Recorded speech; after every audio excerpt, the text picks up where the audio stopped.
Son, the secret is not how many retreats I attend, not how much of the Bible I know. The secret is how much of the instruction I'm putting into practice. The Christian life is to learn how to fight this battle. And this battle is not physical, and this battle is spiritual, and this battle is every moment, every second.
Praise Jesus. Good evening, everyone, and welcome once again. As we continue this session, let's sign ourselves with the presence of the Holy Trinity. In the name of the Father, and the Son, and the Holy Spirit. Amen. Heavenly Father, we thank you for this beautiful time you have given us, Lord. Thank you for blessing each one of us and calling us to hear your word. Thank you, Jesus, for inspiring us with your teaching every day, helping us to make corrections in our life and walk in that righteous path which you have called each one of us. Thank you, Holy Spirit, for dwelling in each one of us, inspiring us, speaking to us from within, and giving us that revelation to understand what is taught today.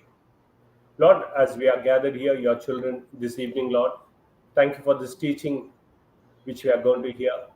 Thank you for making this teaching so easy to understand and to make corrections in our life. Thank you, Lord, that you anointed each one of us. We have heard your calling and we have answered.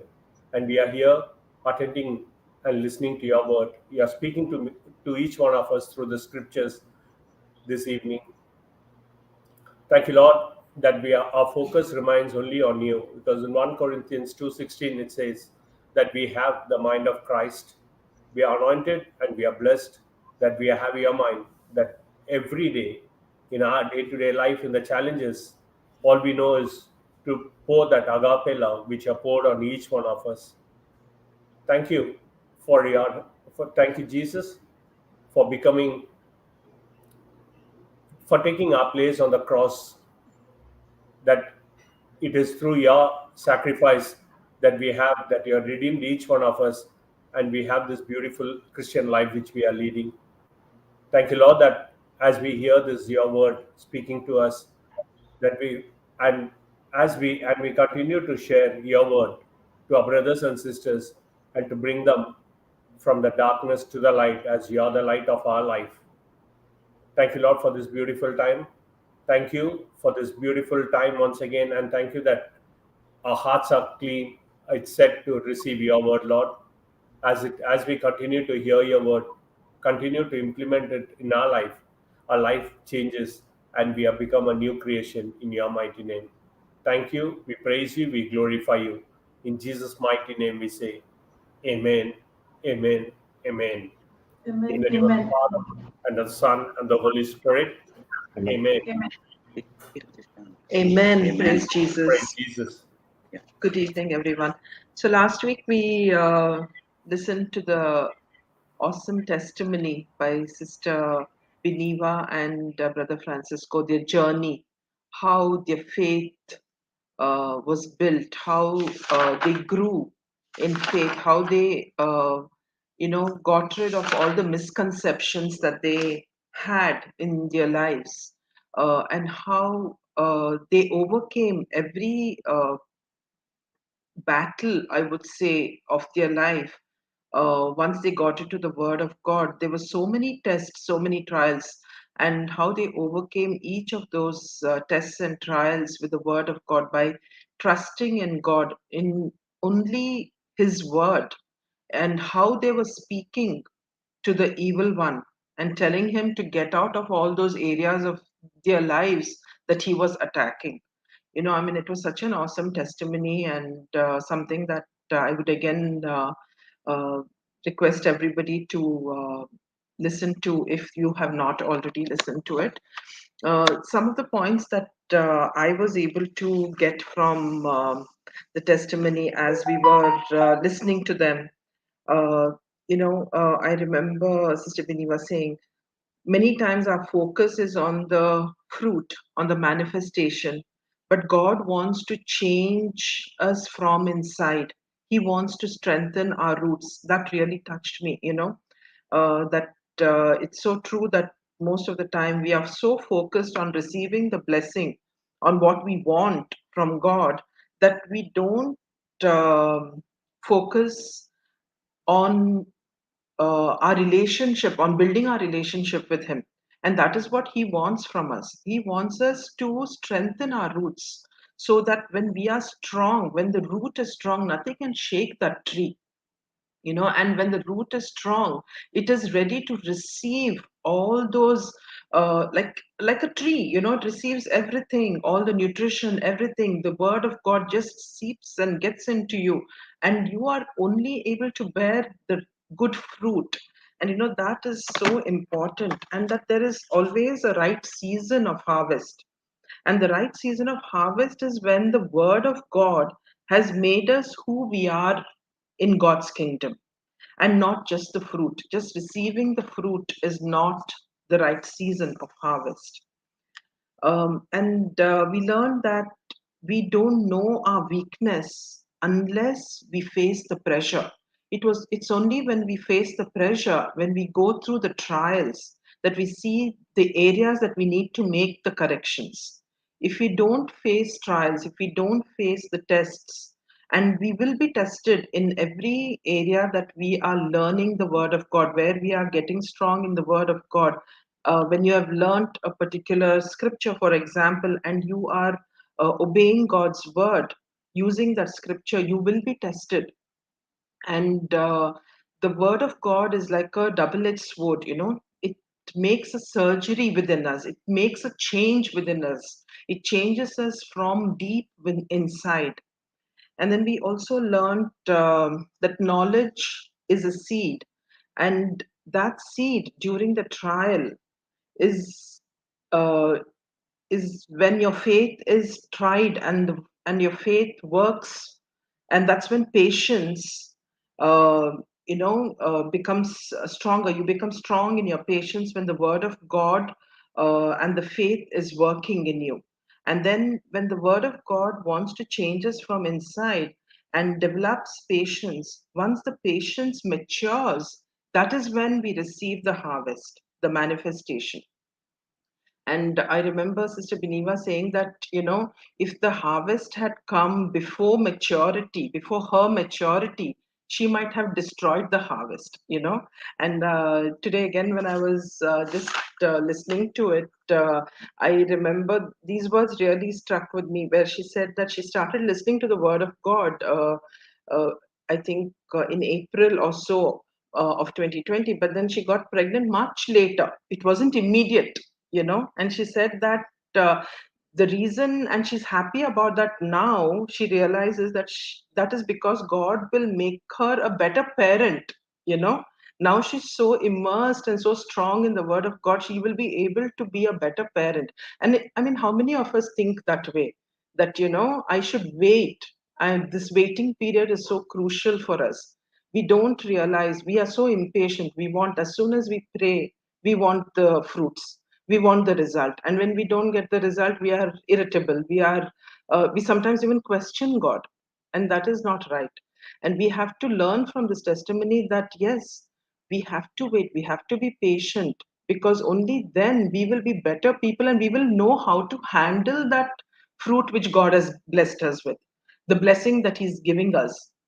What we want, maybe sometimes what we want is not necessarily good for us also, at that particular time, maybe because we don't know how to handle it.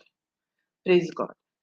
And then we learned that when our heart condition and attitude changes and is according to the Word of God, that is when God's will for our lives can be discerned by us.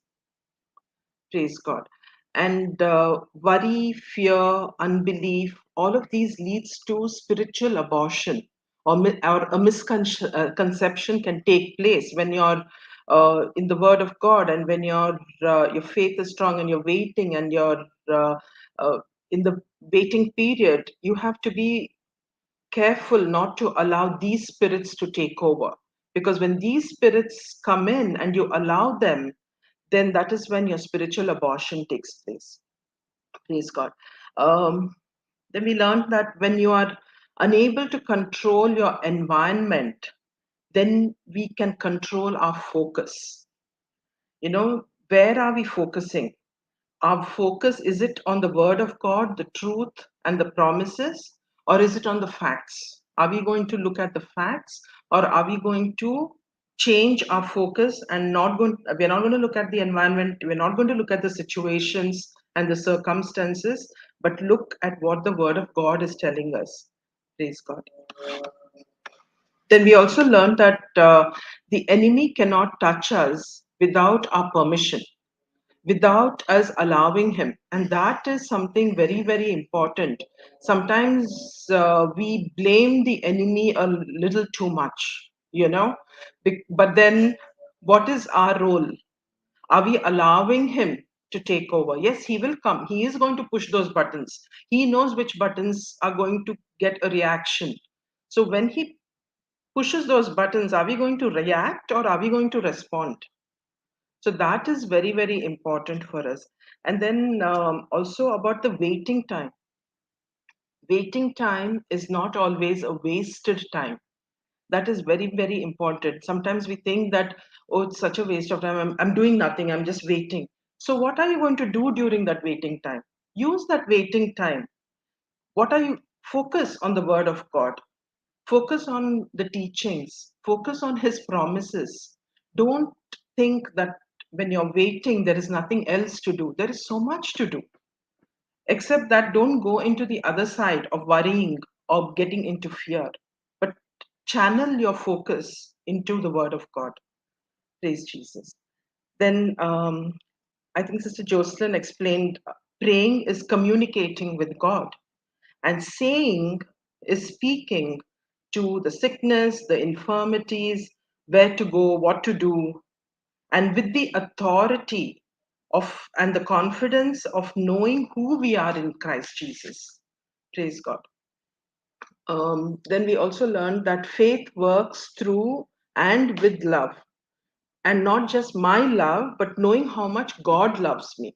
And that is very, very important. Then we learned about 3 John 1 2, where we speak, I think it speaks about, as your soul prospers, so shall you prosper in health.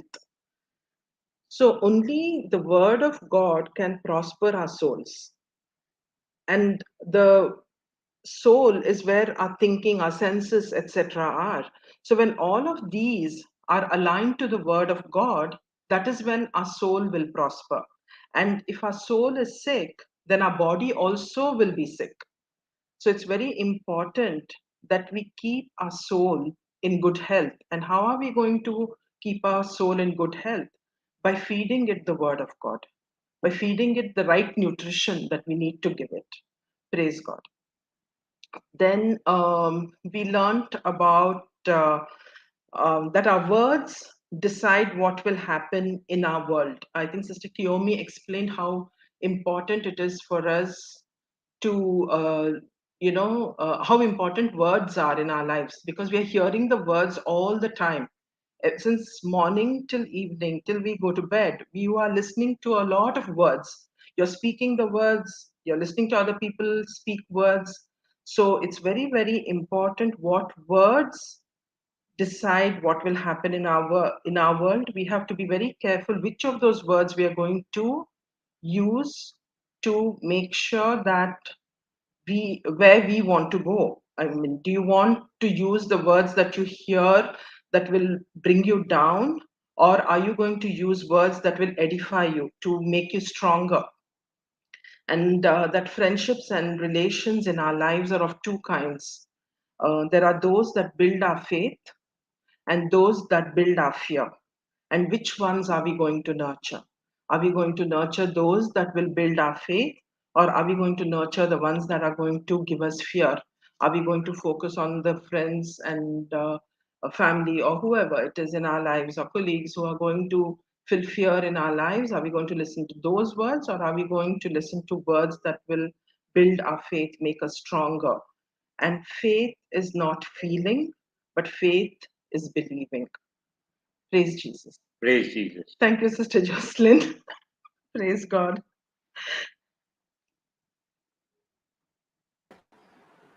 Praise God.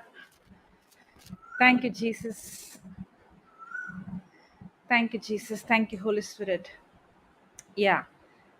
Um, Especially, what touched me now, what when you were giving the revision is, the devil cannot actually have access in my life without my, permission, my cooperation. Praise God. And that's why the Bible says, my people are destroyed for lack of knowledge. um Two things are very, very dangerous. One is lack of knowledge, and the other thing is our senses, our emotions. Because if for example, a person might say, I have so and so sickness, it is in my hereditary, it is in my genes, it has been, my grandfather had, my father had, I have. Now I did not give place to the devil, but I had this, I am inheriting this. Now that's where the lack of knowledge comes.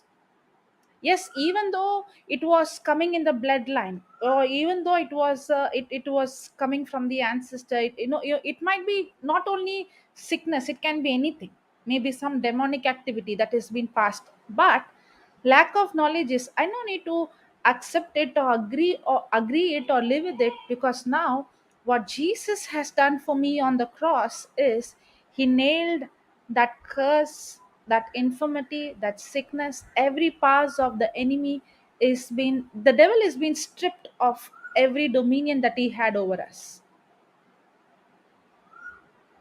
But if I'm ignorant, and if I don't know, that ignorance, sometimes I think there's a saying, ignorance is good, right? There is some saying like that. I don't know. They say ignorance is bliss. Ah, no, that is not at all. That is very wrong. That is a very wrong saying. Ignorance actually kills us. It destroys us. And that's how we were living. We were ignorant, not knowing what Jesus has done for us, and we were living in fear, in worry, in oppression, in depression, in rejection, in anxiety, in so, and the only reason is we were ignorant. Ignorance will kill a person. Ignorance is very, very dangerous. So some people might say, I did not cooperate with the devil, I did not open the door, but when I was born I had this. Or it came, it was somebody else's mistake or error of my parents, or somebody else did, and it affected me. But let me tell you, it is your ignorance that is the one that is giving the devil access in your life. If you know the truth now, you're not going to just live your life and agree whatever comes and what has ever happened. But now you know that you have to resist the devil. There is something that I have to do from my side, that I have to resist him. Okay, I said there is two things, one that is dangerous. One is ignorance, and the other is our emotions, our senses. Okay, now I'm going to ask a question. Actually, we are going to learn on mammon, okay, but because of that one point, I know, let the Holy Spirit lead us. So let us not be go how we want to go. Okay, I'm going to ask a question now. Okay. uh, we have heard this word, carnal, a carnal person, carnality, correct? What is the meaning of this? Who is a carnal person?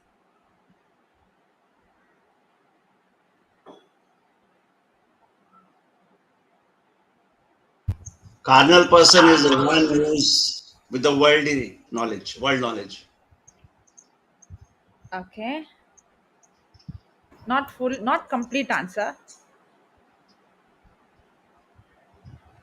Whose decisions are driven by the flesh, by the Okay, now I'll wants ask and another desires question. of flesh. Then what is the flesh?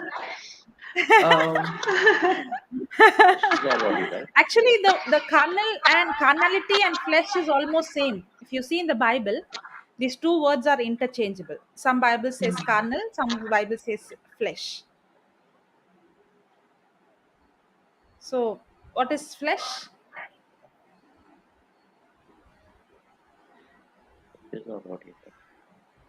anything that satisfies our body, our physical senses. The worldly pressure from our body. Okay. Anything? Sister Rupa, you were somewhere close. You said you gave a word, a clue, a keyword. Anything which connecting to the word of God, That is not connected. not connecting to the word of God. Not connecting to the word of God. Okay. Brother Eden, Sister Bia.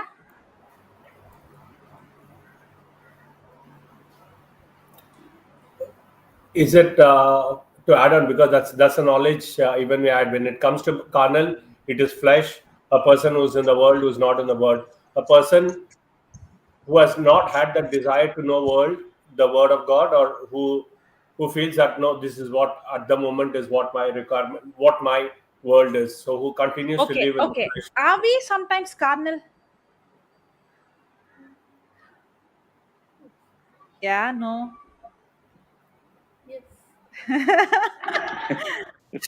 Yes, yes, we are Yeah, Yes, carnal. yes, yeah, we are. Yeah, carnal. We that are. means we don't When have we the are desire.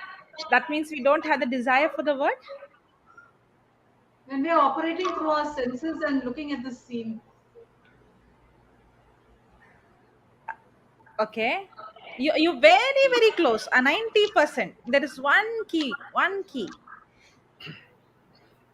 What you said is 90% correct. One key. What operating by the scene, the senses, And I'm not aligned according to the word of God. the thinking. See, carnal means Mm. when my thinking is governed by my senses. A person who is carnal simply means whose thinking is governed by my senses. That's exactly what sister said. uh, but the word thinking is very important, because because our thinking is what is going to determine our action. Okay, now, Actions. yes. Okay, now I'm going to ask one more question. Okay, I'm not going to ask, but this is something. Okay, all all carnality sin?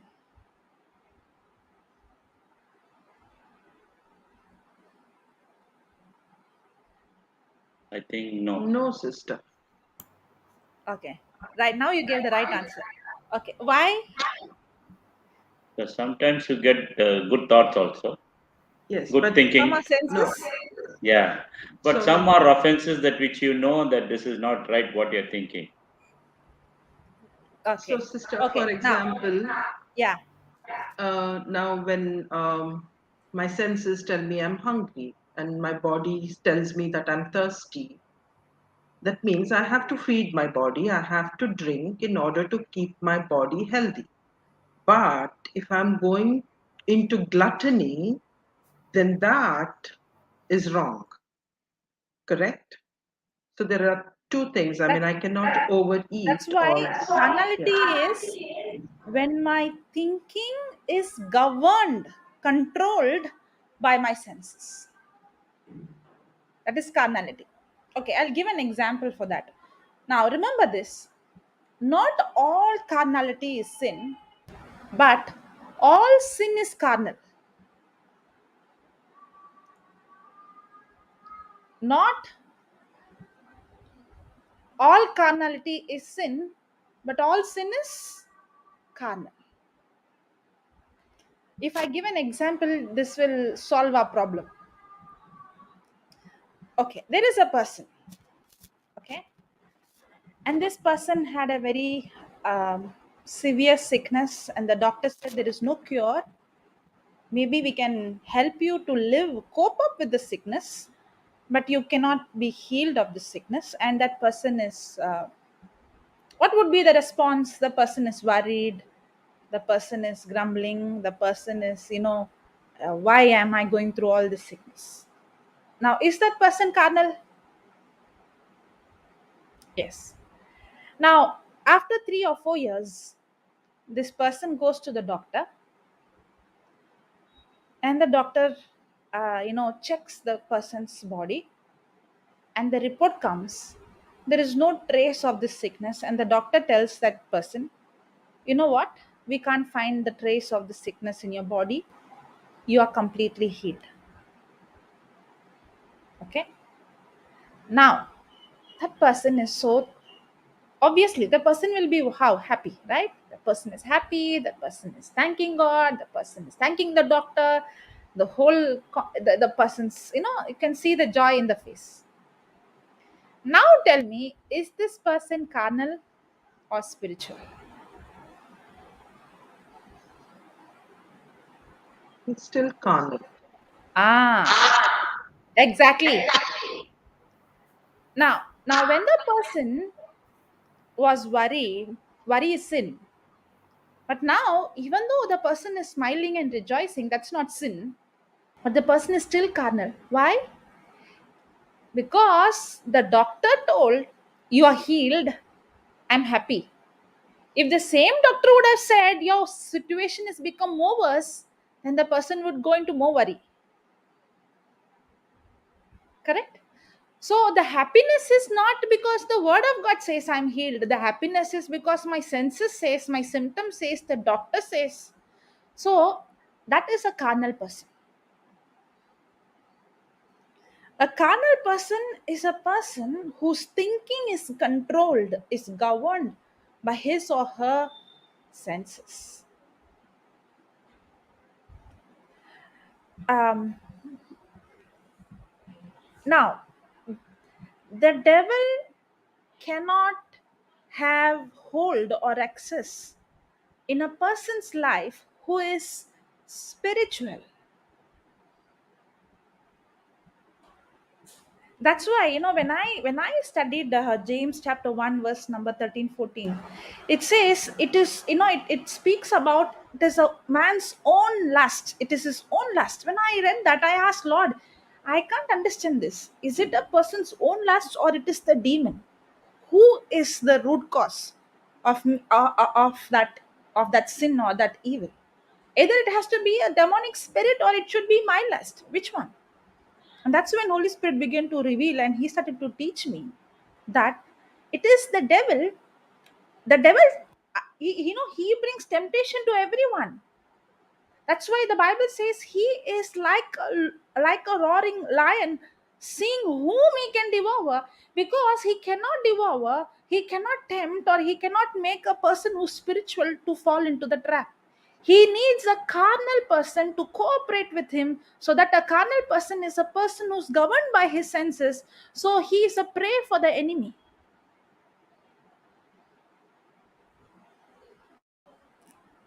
Are you understanding? Now, that's when I began to understand, no matter how much I am casting out the demon, you spirit of alcohol, get out. You spirit of lust, get out. You spirit, that spirit, this spirit, get out. That spirit may go. But as long as I am a carnal person, I am still vulnerable. I am still going to open the door for some or the other area of my life for the devil to have a hold in my life.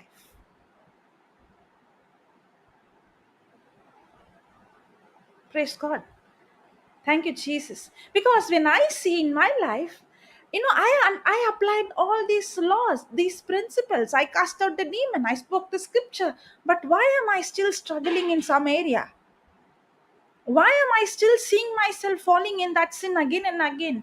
Why is that? I find that's when I begin to understand I'm still a carnal person, a person whose senses, whose thinking is controlled by the senses, by my emotions. That's why, God has created us our emotions. God gave us our senses. God wants us to use our senses. God wants us to use our five senses. God wants us to use our emotions. He wants us to have these emotions, but He doesn't want those emotions to have us.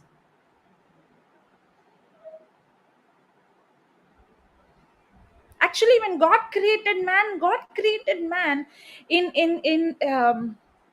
He created man to live in such superior level. I think most of us have not experienced that. And Jesus is a perfect example. You know, God created man, even though He gave man his senses, man was governed by his spirit, because it is the spirit part of him that was connected to God. And the senses was taking orders from the spirit. And man had the ability to hear the voice of God, see the unseen, hear the unseen, understand spiritual things.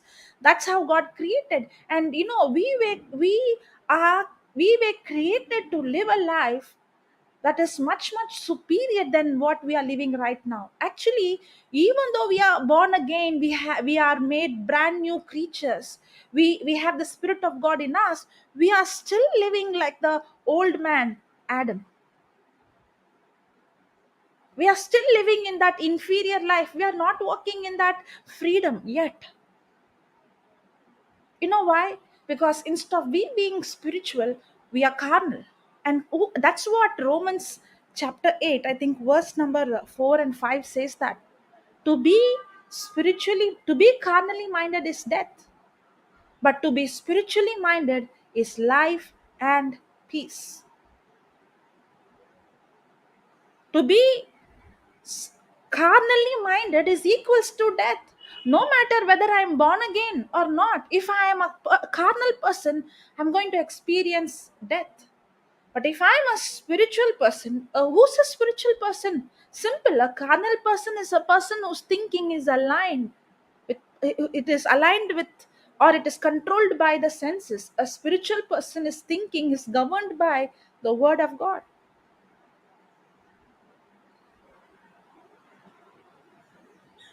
Praise God. I might be confessing the scriptures. I might be using all the right formulas. I might be casting out the demons. But what about my thinking?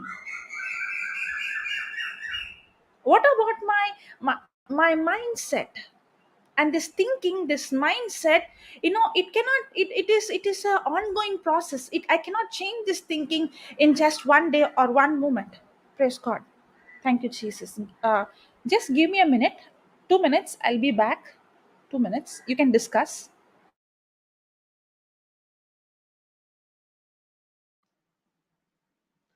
So just now, what Sister Jocelyn mentioned really caught my attention was that God wants us to have emotions, but not for the emotions to have us. That is something that really caught my attention just now, and because it's so important. Most of the time for us, I think our emotions have us. We are so driven by our emotions, isn't it? And sometimes we think that having emotions because of the way we react when the emotions have us, we think that all emotions are bad, and that is not true, because God wanted us to have all these emotions, but probably wanted us to, or not just probably, I'm sure He wanted us to use them in the right way. Even if we have to see, like, for example, getting angry. um, he doesn't want us to be angry with the person, but to be angry with the situation, and angry enough to change it. You know, those kind of things we have to be very careful of. So that really caught my attention just now, and praise God. And also that the devil was stripped of all his dominions when Jesus, died on the cross. And this ignorance is bliss was something that I used to also uh, very much use it, Oh, I don't know something, as in, something that is happening. I don't know. Oh, ignorance is bliss. But now I'm thinking, oh, I should never use that. Ignorance is very dangerous. No, no, about ignorance is bliss. I would think ignorance of the world events and worldly things is bliss. I don't want to know about those things. So that ignorance I would say is bliss, but ignorance of the word of God is never bliss. That is how I see it. Okay. So Yes, I, that I, is. would- I wouldn't want to know what's going on in the world. This is happening, that one is happening, this one's fighting, that one's fighting, something is going on. I don't want to know, and that's why I don't read newspapers and I don't watch TV. So that ignorance is really bliss for me. Correct. Praise God. I had a practical experience today. No? Today morning, I had my prayers. I went out and I was with my prayers, talking word of God, thinking everything. And in between, a strife came, unnecessary, that was not needed. A person was very angry with me. He was upset at me. And then I was thinking about that. Then I told Rupa, see how the evil fellow comes and attacks. So I called her and told her, see, when you're in word and how the strife comes, the opponent, is the evil fellow who's bringing the strife. So I'll be getting upset and then I will say something. But luckily, I didn't say anything. I just kept my God's mouth. grace, not lucky. I kept my mouth shut today. I said, okay, no, it's not me. I don't want to open my mouth. I just said, okay, Bhaiya, thank you very much. I came on. So we have to be very careful how the evil fellow will come and, he'll ruin us. Because I was telling Gladson that, uh, when you're in the Word, when you're focused, and when you're completely focused in the Word of God and you're doing everything as per His Word, He is going to bring somebody who's going to push a button. So you have to be careful that your reaction has to be not against that person. I said, now we know, just rebuke that spirit. It's not the person also so much. It is that spirit in that person. So just rebuke it and give him love. Our job is to give love. And these are tests for us to overcome our emotions and show love. These little things that happen during the day. Praise Jesus. Praise God. Yes, sister. Correct. And what happens is, sister, if we are a person who's governed by our senses, okay, what I see, what I feel, we all, we see this carnality in our life. So what happens is when a person says something, instantly we react, and then later on we think, I should have not spoken this. I should have not said this. Sometimes when we make emotional decisions, we always think about the present, we never think about our future, which affects our future. Like, I get angry, I say I'm not going to work, I'm going to give my resignation. And then after 2 weeks, 3 weeks, or 1 month, I realize, what did I do? Just because I was angry with so and so, I messed up with my own future. So, a person who is a carnal person is emotionally ruled, is always going to make emotional decision. And when I make emotional decision, I'm only going to think about right now. I'm not going to think about the future. But a person who's emotionally stable is not going to allow his senses. That's why don't make decisions when you're emotional. And a spiritual person is, even though he or she has a negative emotion or a negative feeling, see, it's not that you will not have it's not wrong having a negative feeling or negative emotion. Remember that. It is wrong when you allow those emotions to dictate you and make decisions based on those emotions. Absolutely. Now, when I have those emotions, I have to overcome those emotions with the word of God. That's why I cannot fight thoughts with thoughts. I have to fight the thought with the word of God. Last week, that brother, that sister and brother, what is his name? Francisco, right? Yeah, Francisco and Sister Beneva. Beneva. Yeah. Okay. Now, he said something about the armor of God. Okay. God has given us the whole armor. Okay, and each armor has its own significance, but they all go together, you can't separate them, they all are grounded in the word of God. But if you see the helmet, the breastplate of righteousness, the belt of truth, the shoes of peace, and if you see every armor, it is a defensive one which protects me from the enemy. But there is one of, in the armor there is one weapon, that is the sword of the spirit. That's what the brother said. That is the only weapon that is offensive, that literally attacks the enemy. It hurts the enemy, it cuts the enemy. Now, what is the use of me having the truth, knowing the truth, receiving the salvation, knowing that I am the righteousness of God in Christ Jesus, and doing all these things? But when the devil comes with temptation, if I'm not going to take the sword out, the sword is the offensive weapon that God has given me. And then I'm only defending but not attacking. It is very, attacking the enemy is very, very important in the warfare. And we are in a warfare. And that's why, how do I overcome? See, when I open my mouth and I speak, that word of God is a sword, but it's a double-edged sword. So it's not only going to cut the enemy, it is also going to bring my emotions, my thoughts, my feelings into the obedience of Christ.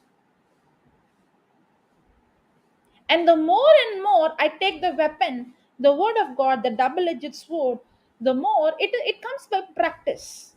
Nobody can become spiritual in one day. A baby will not be born and say, I am running and walking. The baby has to begin to drink milk, and then as the baby drinks milk, the baby starts to grow. But what happens if the baby doesn't?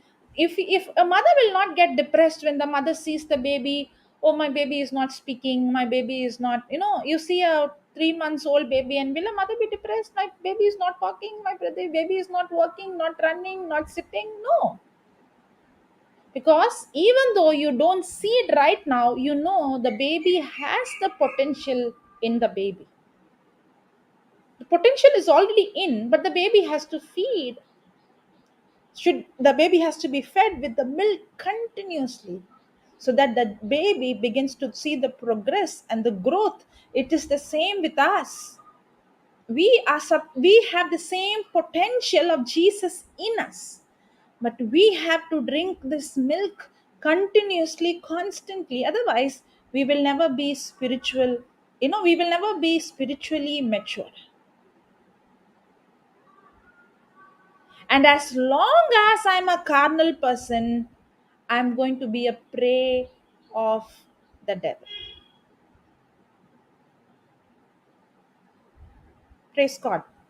And one thing about fasting, I know this is the season many people would fast, but I would say that this fasting is mostly misinterpreted, misrepresented. Actually, fasting is a spiritual feasting. Fasting is a spiritual feasting. A real fast is not about what I don't eat, it is about what I eat. Fasting is that I am so engrossed in eating the word of God, I don't crave for physical food, or I don't have time for physical food. You can say it like that. Now, one of the reason why fasting is very important, fasting is important, but fasting now fasting is misrepresented. Fasting will not give you more power. That has to be set right in you. Fasting is not going to give you more power.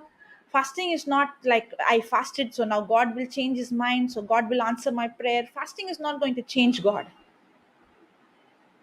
Fasting is not going to change God. Fasting is going to change you, actually. Okay. And fasting will only change you when you do it the way the word of God says, not what the world says. And that will become dieting, not fasting. Okay. Now, when we say fasting, why is fasting very, very important is we are people who are governed and controlled by our senses so much. And one of the strong sense is our hunger. Do you agree that? I know people who eat very less. Okay. I know people who eat, I don't come in that category, but I know I know people who eat very, very less. Okay. Now you might think they won't get hungry. No, they also get very, very hungry. But the difference is when they're very hungry, they have to eat at least one spoon.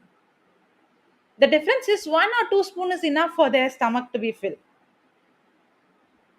What do you say, Kiyomi? Correct? Yeah?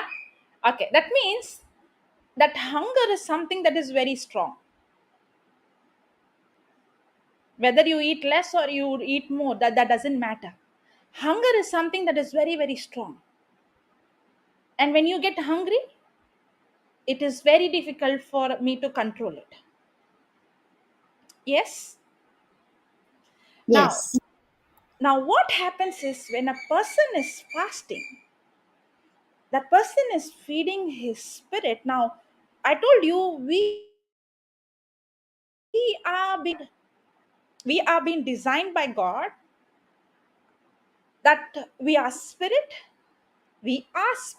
possess a soul, and we live in a physical body, and we designed by God, that my spirit is designed to be connected to God and to communicate with him constantly, continuously. Okay. And my soul is the place where my thinking, my choosing, my feeling is. The decisions that I make is in the soul, not in the spirit. That is very, very important. Even though I am a spirit and I'm connected to God in the spirit, it is my soul that makes the decision part. Now, the question is, one side, the spirit is giving me the desires of spiritual things, and one side, my senses is giving me the desire of the worldly things. Now, the test is for the soul, is my soul going to submit to my senses, or to the Spirit of God. Now, why I'm saying Spirit of God? Because in my spirit is where God's Spirit and my spirit is united. Correct? It is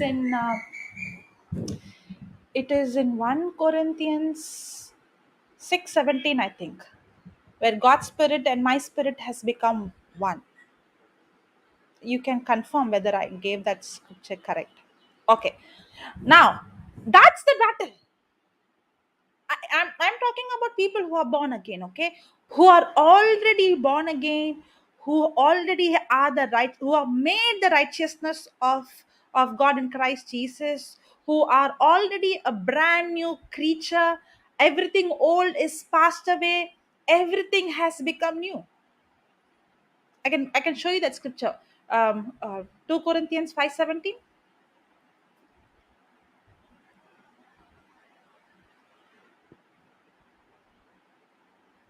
You want 2 Corinthians 5:17 or once my spirit is become one? That one? Which one you want? Okay. We can go to both, but first let's go to 2 Corinthians 5:17, sister. Yes, okay.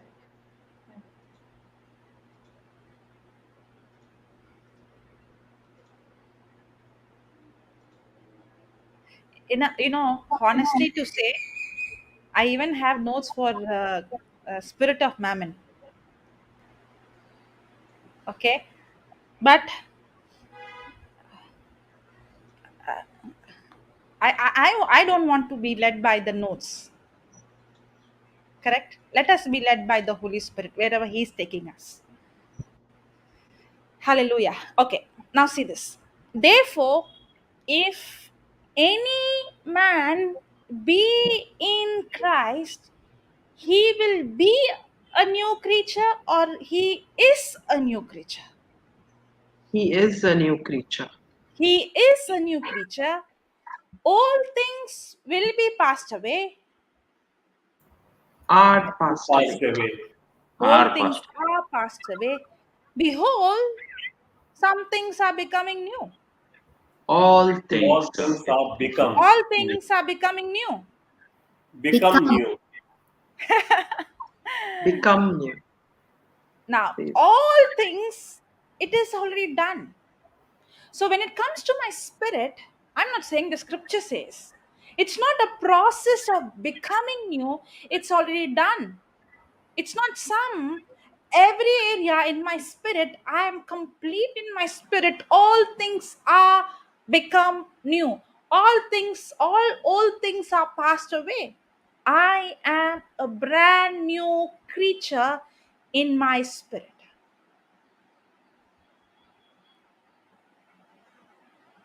Now, can you put that scripture, sister? 1 Corinthians 6. That is right, right? That scripture, right?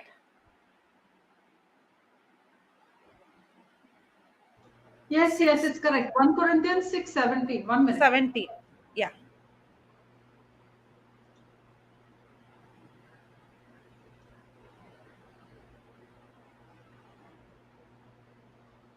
Yes. But he that is joined unto the Lord is one spirit. Wow. We who are brand new creature, we who are joined with the Lord, we are no longer two, we are one. Just like how a marriage is a covenant where no longer you are two, you're one. In the same way, when I'm born again, I am married to Christ. We are no longer two, we are one. I'm one with Him. That's why when He speaks to me, He's not going to speak Jocelyn, I'm speaking to you, because His spirit and my spirit has become one. Hallelujah. Thank you, Jesus. Praise you, Jesus. Okay, now what happens is, as I told you, our spirit is complete. My spirit is where I am a brand new creature. The spirit part is where I have united with God as one. You can remove the scripture, sister. The spirit is the part where I have become one with Him, and my soul is the part where my decisions are. where I make the decisions. My decisions, my choosing, my thinking, my feelings are in my soul. Now, this soul is supposed to get instructions from the spirit. This soul is supposed to, that's why the Bible says that a double minded man will not receive anything from God. You know who's a double minded man? A double minded man is a man whose spirit mind and his soul mind doesn't agree. As long as my spirit mind and my soul mind does not agree, even though in my spirit there is resurrection power, even though in my spirit, that's why, when Jesus met the Samaritan woman, he told her, the water that I give you, if you drink of it, okay, you will not thirst again, and there shall be a well in you. He did not say this will be in heaven. He said it will be in you. Everything, that's why, when Ephesians 1:3 says, God has already blessed me with every spiritual blessings in Christ, because where is Christ, he is in me, and every spiritual blessings is already in me.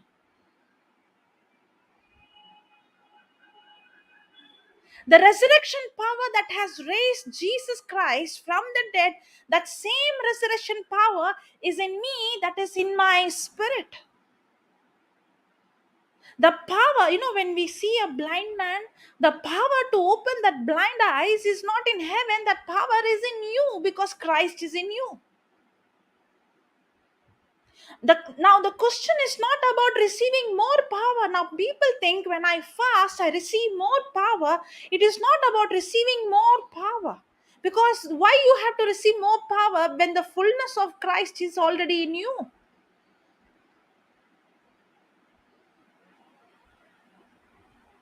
Now we have to learn how to draw it out. We have to learn how to tap into that power and how to release this power which is in us. I always remember this example which Papa gives. There is a village. Okay, we all are in a village. Okay, I don't know whether you have heard. You should have heard. Surely you should have heard this. We are in a village and there is no water. And then a person comes and tells, tomorrow, we will be supplying water, and you can bring whatever you want and take how much of a water you want. Have you heard this? Okay, I could see. Okay, yeah, you heard. Now, when he asked this question in a retreat where physically we can see people, not online, it is really fun. Okay, and he would ask, and one person would say, I will bring a bucket, one will say I'll bring a jug, one will say one will say I'll bring a tanker.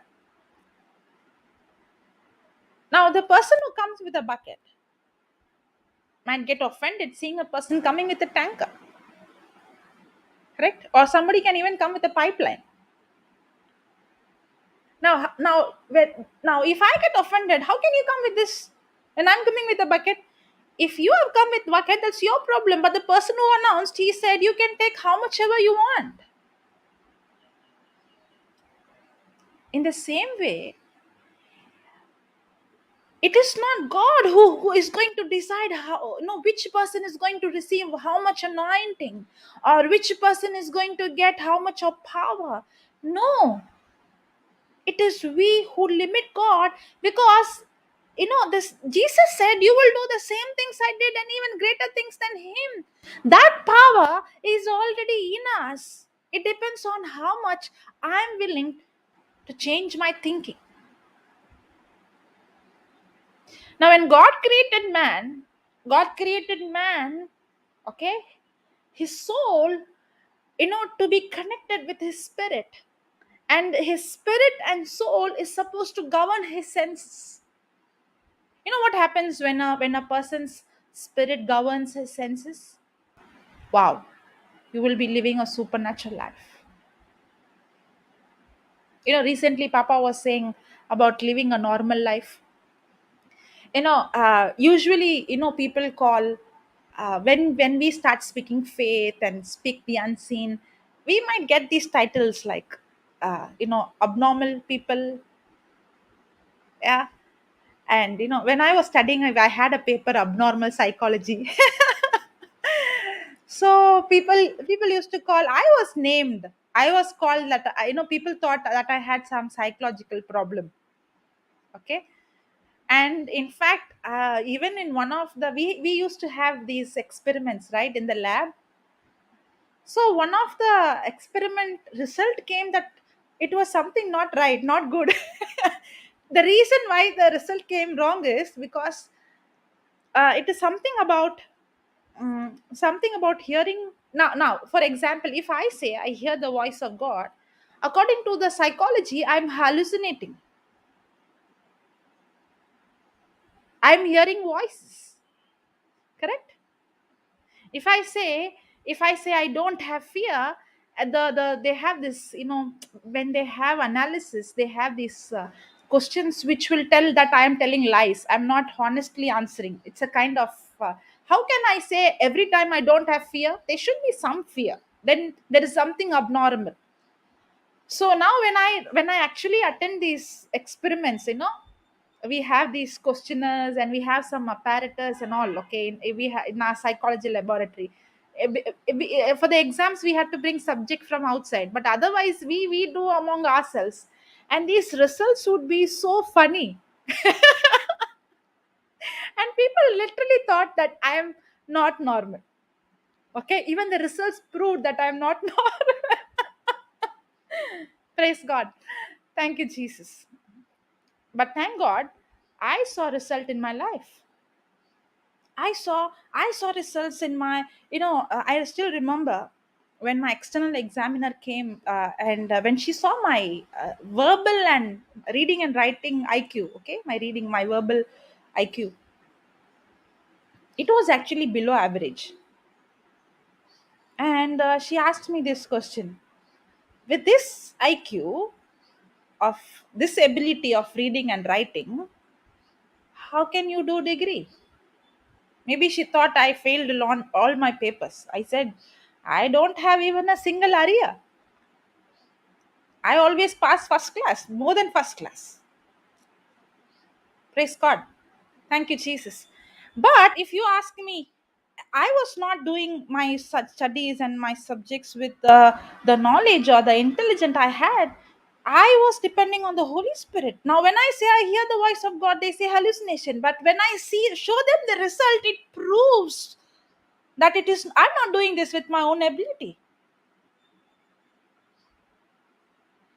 And the world will speak about mind, psychology speaks about mind. When I look into many talk shows, okay, it looks like something similar to, they speak like the Bible. Have you heard, people speaking about worry is dangerous? Even about forgiveness, they speak about forgiveness, they speak about fear, they speak about positive thinking, positive. And sometimes when we listen, we think, oh, this is what we study in Bible. But let me tell you, it is your ignorance that you're not able to discern. It's a deception. You know why it's a deception? Because it for them it is only the soul and the body. They're trying to change their soul when the spirit is dead, when the spirit is disconnected from God. They're trying to be positive and they're trying to speak good things and they're trying to forgive someone when they themselves have not received the forgiveness. How can I give something which I don't have? How can I love someone if I have not experienced that unconditional love? If I have not experienced that salvation, I deserve to go to hell. I see my sin, but I experienced the love of God that washed my sin with His blood. And now the love of God, according to Romans chapter 5, verse 5, the love of God is poured in my heart through the Holy Spirit. And now with that love that I have received from the Holy Spirit, it is the Holy Spirit who's enabling me to love my enemies. If you ask me to help love someone, my love is carnal. It's completely carnal. It based on the person's performance. It based on how that person treats me. It based on how that person's accept me. There is at least a minimum expectation from my side to love a person. I cannot just love everyone. There is a limit for me. And if the world is speaking, if they are taking the Bible scriptures and if they are going to speak, and if you're going to think this is what the Bible says, the Bible doesn't speak that. The Bible speaks about something different. The Bible speaks about we not living. Actually, we who are supposed to tap into the power of the Holy Spirit, living such a mediocre life that we are so carnal. Our emotion, our thinking, our feelings, our emotions are so governed by our senses. And now, when people who are governed by their senses, their emotions, their feeling, we think, oh, this is what the Bible says. That's not what the Bible says. I'm not changing my thinking with my willpower. I have received the baptism of the Holy Spirit. I have a person who's much more powerful than me. I have received power. And it is through the help of the Holy Spirit, the power of the Holy Spirit, the anointing of the Holy Spirit, that every bondage is broken, every stronghold is broken, every burden is removed, every yoke is destroyed. Now He has given me the grace so that now the anointing on me is helping me to love the other person. There is a big difference between what the world calls and what the Word of God says.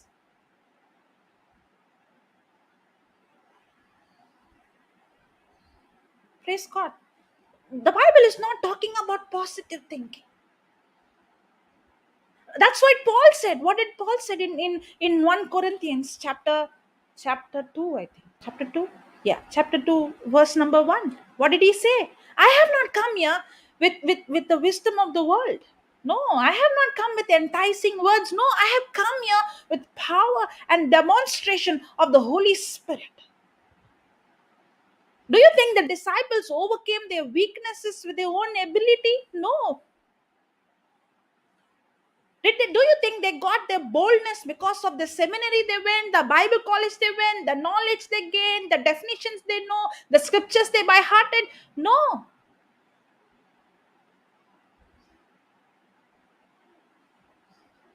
God has something very, very big for you.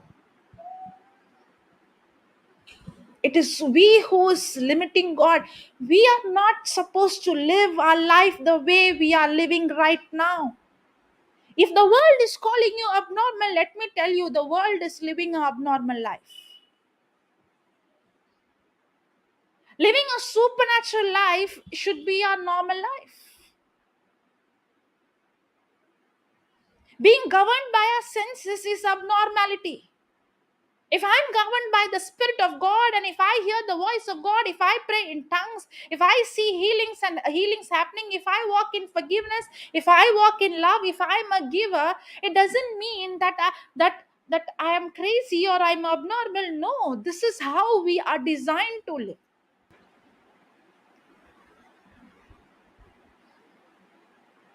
Praise God. Can you put that scripture, sister? 1 Corinthians chapter 2 from verse 1.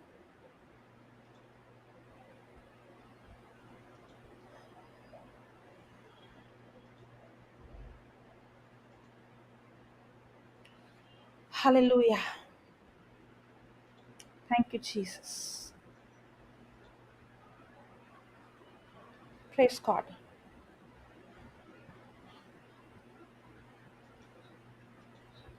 Can you see? Yeah. And I, brethren, when I come to you, come not with excellency of speech or of wisdom, declaring unto you the testimony of God. You know, the person who wrote this himself is a scholar, himself who is a Hebrew of the Hebrews. He is not come here He's saying, I have not come here with my excellency of my speech or the wisdom. No. For I determined not to know anything among you save Jesus Christ and his crucified. There is only one thing I've come to preach to you, that is about Jesus Christ and what he did for us on the cross. And I was with you in weakness and in fear and in much trembling. Can you see what he's saying? I was with you in weakness. Means what? I have not come here. In other way, weakness means I'm not depending on my strength at all. If anybody has to depend on their strength, then Paul is the one who has to depend on his strength for the scholar, for the knowledge he had, for the wisdom he had, for the title he had, for the position he had.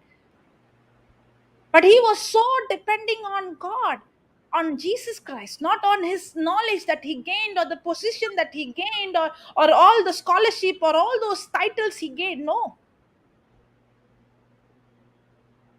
And in fear and in much trembling. And my speech and my preaching was not with enticing words. Many times I see when it comes to, preaching the gospel, it has become very, very different. Not like how it is intended to be, how the disciples preached the word and how Jesus preached. If you see in the time of Jesus, when Jesus began to preach, it would be 3 days and people won't be hungry. Just imagine, and those people are not even baptized by the Holy Spirit at the time of Jesus. When Jesus was in the planet Earth, nobody was baptized by the Holy Spirit. Even the disciples received the baptism only on the day of Pentecost. And you know why? And I used to think, Lord, how is that they were sitting for 3 days and then after 3 days you're thinking about what to give them to eat? They were not hungry. How they should have said, why should I sit here? I will go back. Whole day I'm sitting, nobody is giving me anything. Actually, when the word was preached, the glory of God was so much. They were so engrossed that they did not feel any hunger. They did not have any appetite. The teaching was so much. That the presence of God.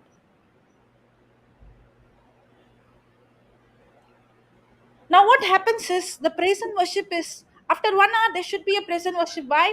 Because after 45 minutes people cannot concentrate. They will sleep. So why is the praise and worship? To wake them up from sleep.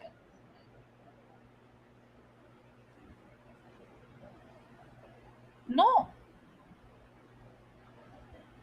not at all. You know what? When the Holy Spirit takes control of the session, you no need any entertainment. You don't need any kind. You don't need any instruments. You don't need any agenda.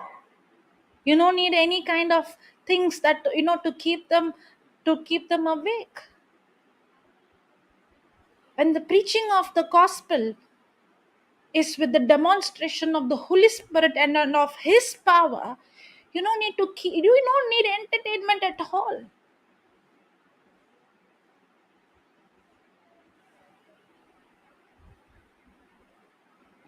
I met a person. Okay. This person is a person whose personality is, this person speaks very soft. Okay. That person is not a loud person. You can remove the scripture, sister. I want to see them. Yeah. This person is, very soft person. That's a nature. If you ask Papa Johnson to speak softly, do you think he can speak softly for more than 10 minutes? Will it happen? That is going out of his. That's not how he is. He should be here now.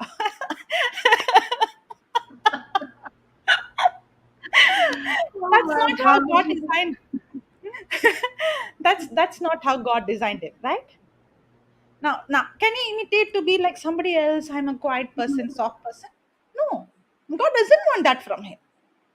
Now, this person who's a very quiet person, that is that person's actual nature. Now, the devil is such a liar. The devil has convinced that person that you cannot preach the gospel because you don't have a kind of loud authoritative voice. Because if you are a preacher, you should say in the name of Jesus, otherwise it will not work. And the devil showed also some preachers, see that preacher, how he screams, see how loud he speaks, see his body language, see this person and see that person. And this person who's studying the word day and night and praying in tongues and all these things, this person is doing one to one also and seeing changes, people's life are changing. But this person is not ready to start the Bible study, nor this person is ready to come and preach the word. Okay. Now, on that day, it was a 1 day retreat, a whole day retreat. I was inspired by the Holy Spirit to speak to. I said, this retreat is not for anyone, it is for you. But I know it was not, even though the bullets was going to her, it was going to many in the congregation. And I told her the devil is a liar. It is not the tune, it is not the language, it's not your body language, it's not your accent, it is not your style, it is not anything that you think. A person can come who has a who is a good speaker, who has a nice gift to speak, who's a public speaker, can come and take the scriptures and give a good talk with a good jokes. Even people use jokes. They don't use jokes. See, the Holy Spirit is also filled with humor. He can speak in such a way without even saying any joke. We can laugh and laugh and laugh. And I see people, they would come with jokes because they know if I don't say these jokes, the crowd, I have to entertain them. They become bored. Okay. Now a person can come with such caliber who can you can use jokes and all those things to keep the attention of the crowd, but there won't be any anointing. People will clap and they will say, wow, very good. Yeah, it was very good to hear. But there won't be any anointing that bring transformation. That won't bring any healing. That won't bring any salvation. But there might be another person who may not know to speak, who might even be an illiterate. But a person who has encountered Christ, you come there and you just whisper, hallelujah. Even that whisper has the power, anointing to destroy the demonic spirit that is tormenting the person in the congregation. It is not about how good sermon you are giving. It is not about how big talk I am giving. It's not about how nicely I'm speaking. That's why many times I make mistake. I don't care. Yeah, I make mistakes. So what? It doesn't. See.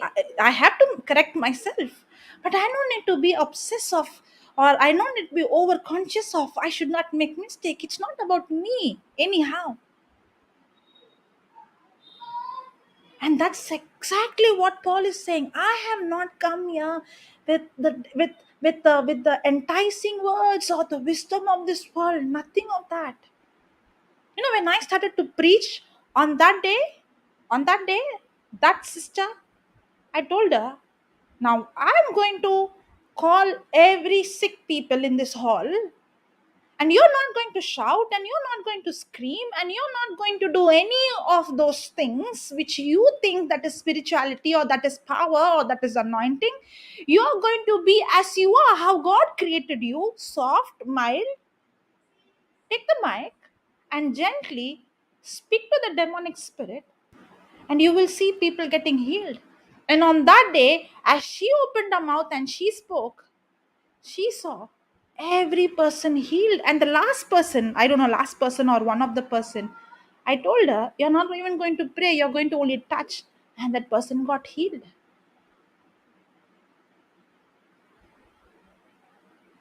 She did not scream. She did not shout. She did not come with any kind of big words. Simple words. And the last was, when the believer lay hand on the sick shall recover. She just laid hand, believing that scripture. She saw the manifestation. Now, when she was doing it for 1 or 2 hours, I don't know how long it went, everybody's eyes was glued on her. Why? It's not your talent. It's not your gift. It is not your language. It is the power of God. That's the difference between the worldly talk shows and the preaching of the gospel. It is not about how talented I am, how gifted I am, how good skills I have. It is about the demonstration of the Holy Spirit. It's not about me, it is about the one who's in me.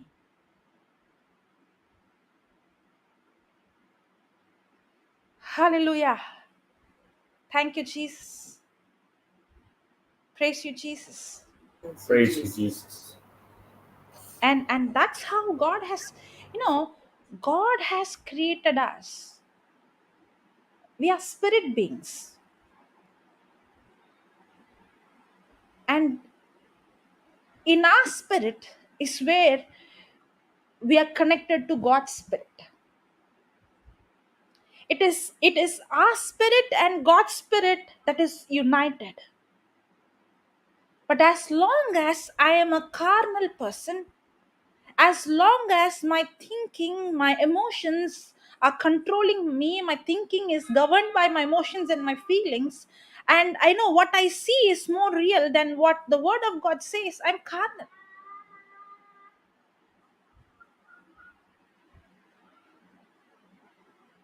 I cannot when we see, am I responding or reacting? I cannot respond if I'm a carnal person. Even though I want to respond, I will end up reacting. Even though I know that I am not supposed to react. React is to act according to the situation. Responding is to act according to the word of God. And my response or my reaction to a situation determines what happens next. Even though I know I'm not supposed to react, I am supposed to respond. But if I'm going to be a carnal person, I'm surely going to react. I will never be able to respond.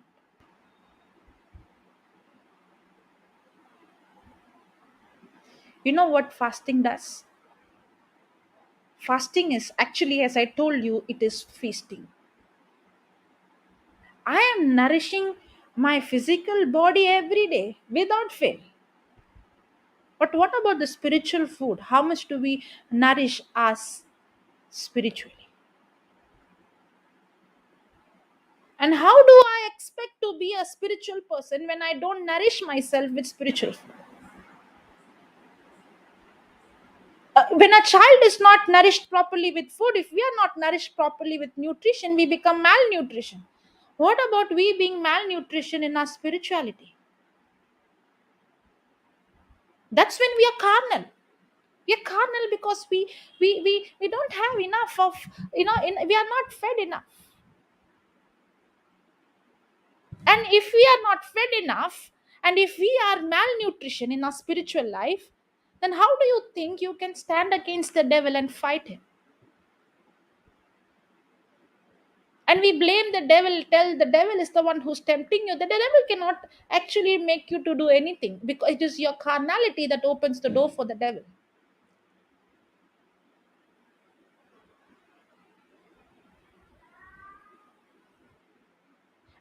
Instead of me all the time focusing, I see people who cast, I'm not seeing. We have the Bible, in fact, Mark 16 very clearly says that these signs shall follow you. In my name you shall cast out demons. That's the first thing a believer has to do, casting out demons. It's very, very important. It's very important, because you might be dealing with a problem and not casting the demon out. It's not right. You have to cast. But I have seen people who become so very conscious of all the time casting out demons, and they become more demon conscious than being God conscious. Anything they would see demon instead of saying Jesus.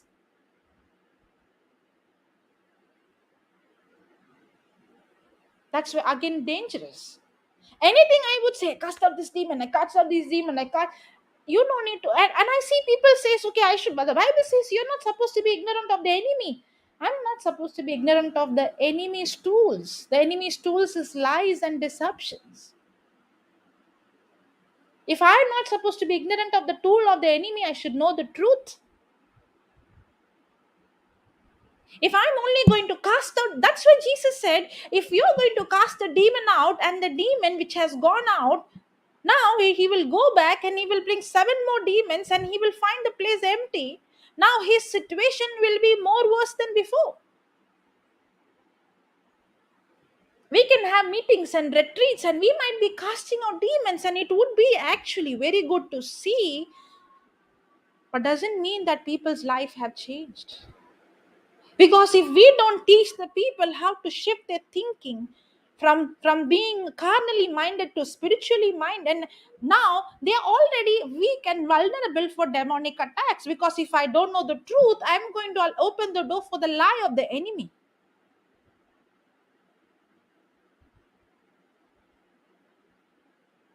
That's why it's very, very important for me to build strongholds on the word of God. When Paul uses the word stronghold in 2 Corinthians 10:3, right? 10:3 and 4. When he uses that word stronghold, maybe that word stronghold is something that is not a familiar word for us. It is not a common word that we use, right? It's not a common word that we use. Yeah, in 4th verse, 2 Corinthians 10:4. For the weapons of our warfare are not carnal, but mighty through God to the pulling down of strongholds. Now, when Paul is using this word stronghold, this is not a familiar, at least for me, I have not heard this word. The first time when I heard in the Bible, it was a very new word for me. But when Paul writes this letter to the Corinthians, for them it is something that they know very well. It's very easy for them to understand and interpret. Even if you read in the Bible, you read about the Jericho wall, it's a stronghold. If you read about the 12 spies, they when they went to the promised land, they saw the city was walled. Okay, so on those days, they had, the cities had, every cities, even if you see the old movies, you would see these fortresses, these huge walls, right? In the movies we see that. So for them, these castles and these walls are something that is very, very familiar. So when Paul is speaking about destroying strongholds, or casting down strongholds, this word stronghold has, two kind of understanding. You can remove the scripture. It has two kind of understanding. A stronghold has two kind of purpose. One is, a stronghold is a huge wall. It is a protection that keeps the outsider outside. It's a protection where it doesn't allow the outsiders to come in. The second purpose of a stronghold, of castle or a stronghold, is where they put the prisoners inside, where they can't escape. If you see, even now, if you see the prison, if you would have seen very big, huge walls, right? Why do you think it's like a stronghold? Why do you think they have such a big, huge wall? So the prisoners who are inside, so that they don't escape out. So these strongholds have two purpose. One is to keep the outsiders out, and one is to keep the insiders inside. And that's exactly what a stronghold is. Now, when the devil attacks us with a lie, and when we believe a lie, we build a stronghold where a person who has a stronghold, even if a person is trying to help that person from outside, cannot help that person, because that is a stronghold. Not only that, that person has become a prisoner inside. The good news is, when the anointing comes, the yoke of the enemy is destroyed. Every stronghold is destroyed. Every burden is removed. But it is very, very dangerous if the stronghold is destroyed and if I don't build a new stronghold on the word of God. Because that stronghold is what is going to keep the enemy outside from penetrating inside. And that's exactly what Jesus said. If one demon is cast out, and if that person is not going to build a stronghold on the word of God, not one stronghold but many strongholds in many areas of his life, then the enemy that went will come back, will see the house clean. Now, when the devil comes and attacks, there is nothing that can stop the enemy. There is nothing. The person doesn't know the truth. That the person doesn't know have the word. There is nothing that person can defend or offend the enemy. He becomes a complete prey. He becomes vulnerable. Now the demon that went out is not coming as one, but it has multiplied. So if you're a person who is only going to cast out demons, and every time I rebuke the sickness, get out. Now you might be rebuking that spirit of infirmity, get out. But if your thinking is all the time about worry, about fear, about all the time thinking about that, you are a person who's all the time researching about this symptoms and that symptoms and this food and this nutrition and that, and you're obsessed of all those things, you're vulnerable, you're carnal, you're built strongholds that is contradicting to the word of God. No matter how many times you're going to cast out the demon, you will see yourself sick.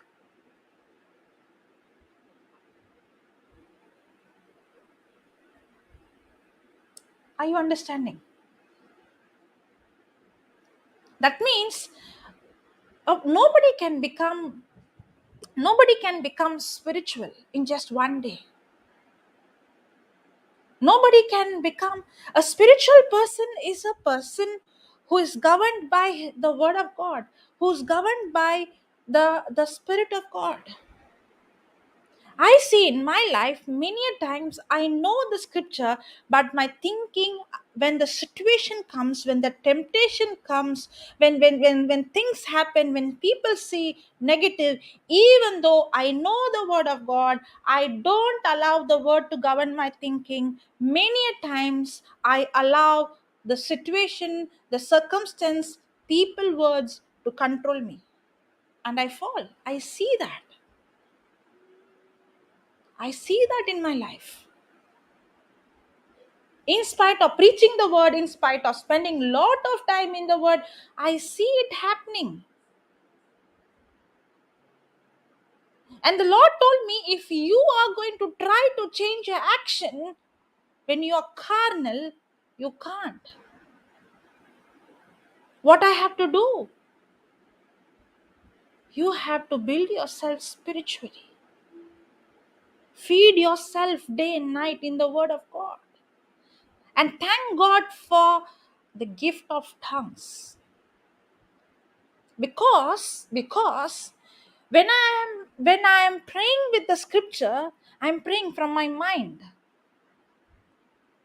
But when I'm praying in tongues, it is the spirit part of me that is perfect, that is praying. And the more and more I pray in tongues, that's when I'm not using my willpower to change my thinking. I'm not using my willpower to control my emotions, but I'm tapping into God's supernatural power by praying in tongues. I'm allowing the Holy Spirit to take control over my thinking, of my mind, of my physical body.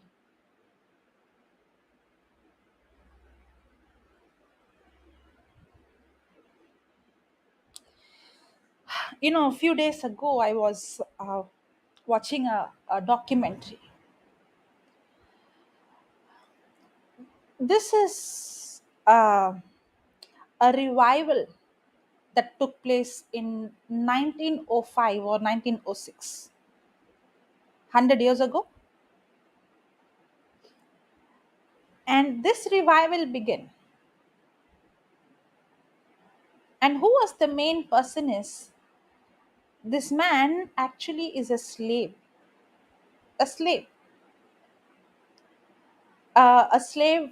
African, but a slave to the American. But he's in America, he's a slave. And his father is a slave. When he started his life seeking God, the man of God would preach the word in the church. Because he was a slave, he was not allowed to sit with the white people. If I would have been in his place, maybe I would have got offended. What God is this God? And I'm considered black and I'm not supposed to sit with this. You know what he would do? He would sit outside i- in the steps and he would listen every word attentively.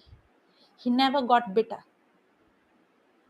because he understood just because these people treat me as a slave black doesn't mean God treats me like that. He was so humble. He's such a humble man. And he had such a passion for God, such a zeal for God. He would go to different places, and on those days, nobody heard anything about, only in the Bible, maybe in, I don't know whether there was any other place preaching of the baptism of the Holy Spirit, praying in tongues, I don't know. But for him, he has not heard anybody praying in tongues.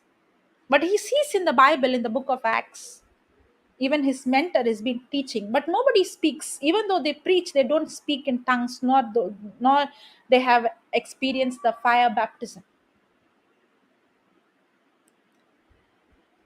And uh, many things happens. He goes to many places and the door is shut for him, but he doesn't quit. He doesn't get offended. He continues to pray. He continues to read the Bible, study the Bible. And then somehow, even the little chance he gets, he preaches. And then at one place he preaches, and as he preaches, one person would get that gift of tongues and start speaking. And then after 3 days, he also gets the baptism of the Holy Spirit, and he starts preaching. And a big revival came in that place. A very big revival came. And the place was not enough. The crowd was so much, hundreds of people started to come, and they had to shift to another place. And in this place, there were so many. It's not about one thing. I saw in the documentary, what I learned is one thing. What I saw is they did not have competition, they did not have leadership, they did not have titles, they did not have speakers, they did not have timetable, nothing. Okay. And he, even though he was the main seed, he was the person who planted. It was not about all about him. There were many who joined. And in this place, the preacher would go, and people who would come without any hand, they would see with their eyes bones coming and flesh coming, and hand would grow. People who come without a ear, their ear would grow. Okay. And they would speak in tongues, and you know and it came on the newspaper that these people are like fanatics and all those things. And but people who come for investigation, they would encounter Christ and they would give their life to Christ. And what was so amazing is, in this place they had 3 years continuous preaching of the gospel, teaching of the gospel, praying in tongues, 3 years, without any offering, money collecting, advertisement. without any timetable, without any timings, without any speakers, without anything. And they would say it would be spontaneous. As the Holy Spirit leads, it goes. And they say if it starts early morning 3 o'clock, it would go till next day 3 o'clock. That means what? It was, and people would come. And there was no competition. There was no, and you see, one of the reason why the glory of God was so much in that place is it is not about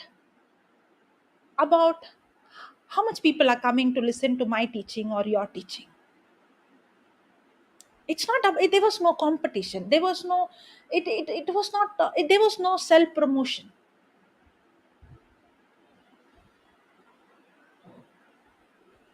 And when I saw that, it actually put a zeal in my heart. And it is also said that most of what today we receive had started from that revival. That's where it started to multiply, and it started to come all those Pentecostal and what do you say, the Holy Spirit move, praying in tongues, and all those things. Now what I see, a person who was a slave and who was considered to be an unlearned person, who becomes so humble and would see such kind of revival. I even heard it, I even saw in one place somewhere I read, um, people, even when they get into the station to come to that place, just before they would come, they would be already praying in tongues and receiving the baptism of the Holy Spirit. People would come with holes in their stomach, wounds, stinking, and it, in a fractions of second, it would cover up, it would get closed. And you know who would pray? In among the team, one boy would be 11 years, and he would heal the sick. I immediately remembered Aliston and all other children.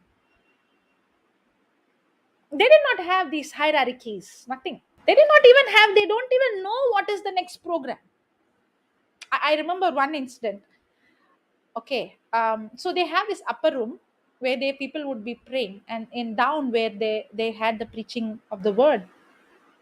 And they don't know when the word starts, it starts anytime, and it goes continuously. Now as people are praying, when the if the word starts, if the preaching starts, or if somebody starts sharing, they would ring a bell so that everybody knows that there is a teaching starting, so people would come down. So this girl was praying in tongues, and there comes a man, I think, I'm not very sure, a Jew or someone who comes to investigate. He comes suspicious, there's something going wrong here. Okay, he comes there. Yeah, he's a Jew, correct. He's a Jew, he comes to investigate. For him it's like something going wrong in this place, something going crazy. So he comes there. This girl, inspired by the Holy Spirit, as she was continuing to pray in tongues, she actually turns to this man and she continues to speak in tongues. Now as she begins to speak in tongues, for her it is tongues, as she was inspired by the Holy Spirit. For that man, she is speaking to her in Hebrew language. She spoke her name, her occupation, his name, everything, and she said, and she started to preach the gospel. God loves you, and this is time for you to give your life. And then she doesn't know anything. She's speaking in tongues. According to her, she's speaking in tongues. So he grabs her and he brings down to the session what was going on, and then he tells, I came here for this reason, but this girl spoke to me in my language. And that's how he gave his life to Jesus.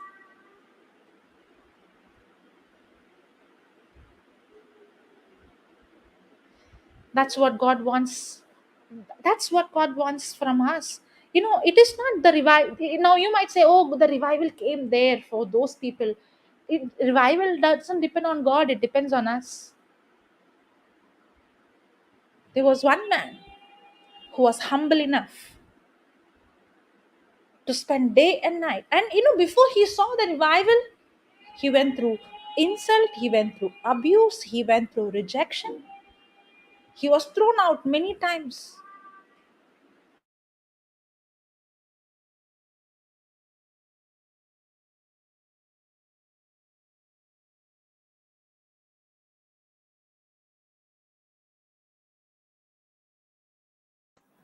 Praise Jesus. Can you all hear, sister? Or is it only me? No, sister. No, sister. No. I think Sister Jocelyn is frozen. Maybe.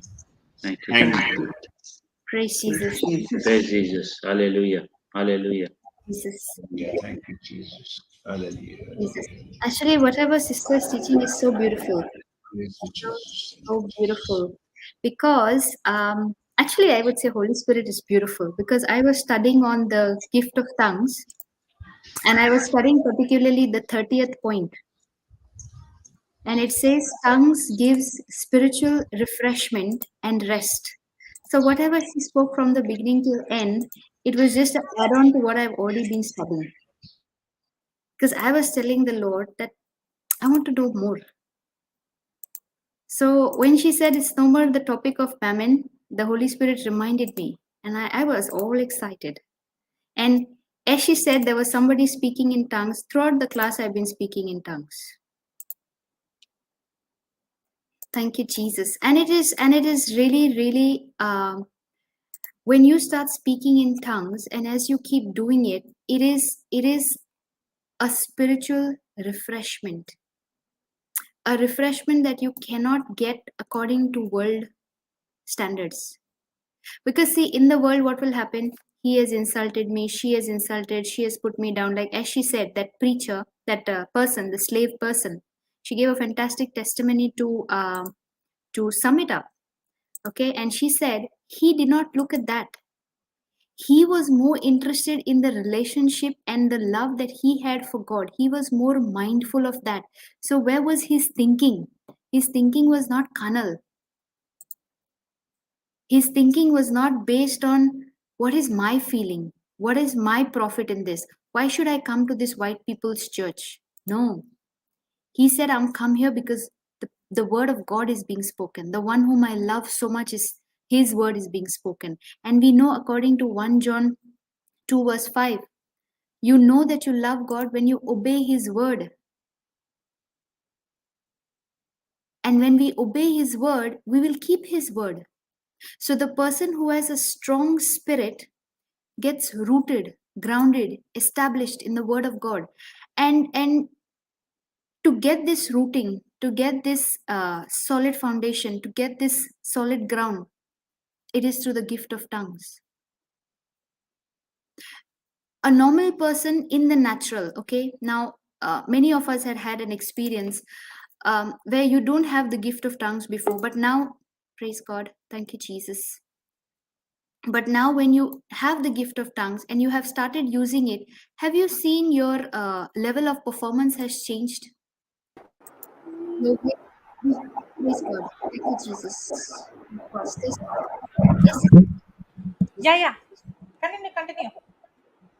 See, did you hear the first part? I don't know. Because this is an answer to what I have been studying. I have been studying tongues give spiritual refreshment and rest. And you spoke right from the spiritual thinking, not carnal thinking, to how we have to be rooted, grounded in the word of God. And this happens with the ability of the gift of tongues. And when you have this ability of the gift of tongues given to you, you are a person who's no longer getting tired. Like you can imagine a person with a burden of 20 kgs of weight going around the whole day. That is how we carry the worries, the burdens and all. But somebody who's continuously praying in tongues with the scriptures, now what is happening? That Holy Spirit, that Spirit of God is resisting that worry, is resisting those cares, is resisting that sin, is resisting, like how Brother Gladson said, suddenly those thoughts have come. Correct? And it's getting destroyed. And then suddenly you say the whole day has passed and that burden only is like lifted off. That is what the gift of tongue actually does. So when a person is speaking the gift of tongues, the Spirit of God is interceding for him. And sister, when you said no, there's somebody praying, believe me, from a long time I've been praying, but during the class, I never stopped. I continued praying in tongues. And I was telling Lord, I need to study more on this. Can you teach me? So when you said we're not going to Mammon, Holy Spirit reminded me we are going to where you want to learn more. Praise God. Thank you, Jesus. And the second, Yeah. yes. Yeah. Sister.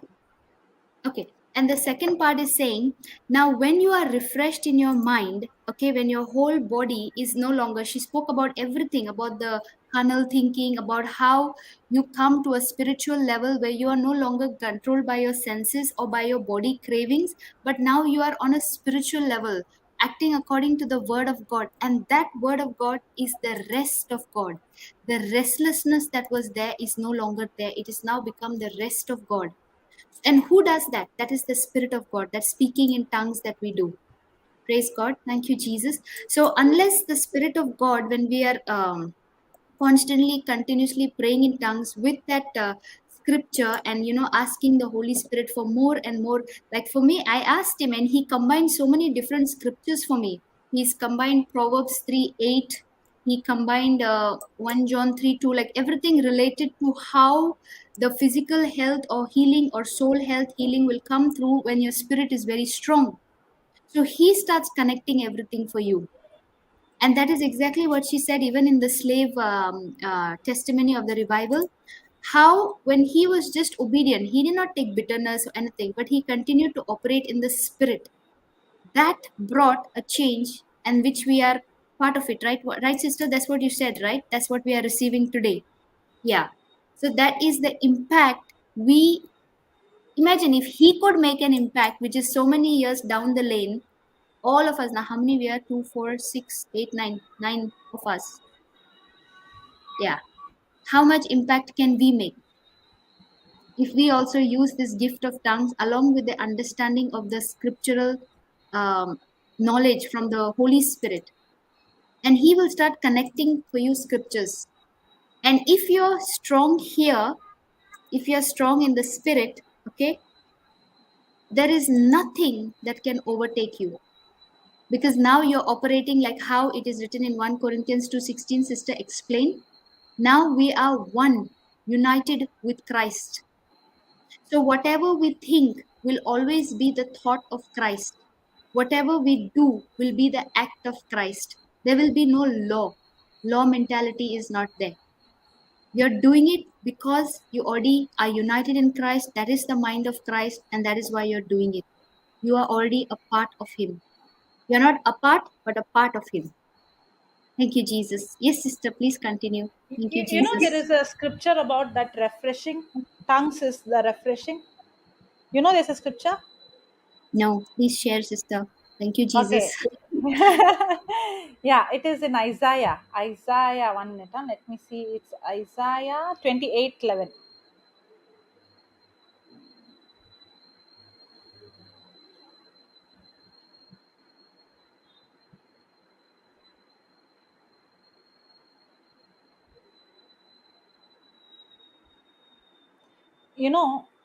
It is Isaiah, but God speaks about tongues here. Okay, it is a prophecy. For them, it's prophecy. For us, it is already a reality. Now, see this. For with stammering lips and another tongue will he speak to this people, to whom he said, this is the rest wherewith you may cause the weary to rest, and this is the refreshing. Is it there, Kyo? Yes, thank you, Holy Yeah, Spirit. Thank you, and Jesus. this was prophesied by Isaiah even before Jesus was born, that a day is going to come that God is going to speak to them in strange tongues, in stammering lips, and that would cause rest to the weary, and it would be a refreshment to them. Yet they would not hear. I don't want to read that, because we are not we repent. Praise God. We let us repent and say, many times, what happens is, I used to tell my sister, if a person doesn't know the truth, it's different. A person like me, who knows the truth, who knows the value, who knows the importance, but yet not using it, it's not right. It's not right. It is like taking the grace of God for granted, the love of God for granted. It's not right. I know, see, that's why I might have the knowledge of the scriptures. I know the definition. If you ask me, I can give you the definition. I know the scripture. I can tell you. but I'm still carnal. I'm still carnal. I'll give you a key today, okay? A secret, a key. Have you seen people saying about, I'm going through a dry season? Have you heard that? Yes. Yes, sister. When I have you heard people saying, when no, when I was born again, I was on zeal, I was on Yes. passion, but now I don't have that first love anymore. Yes. Yeah, you remove this scripture, let me see expressions. Okay. That is a big lie of the devil. You no Hmm? need to go through spiritual dryness.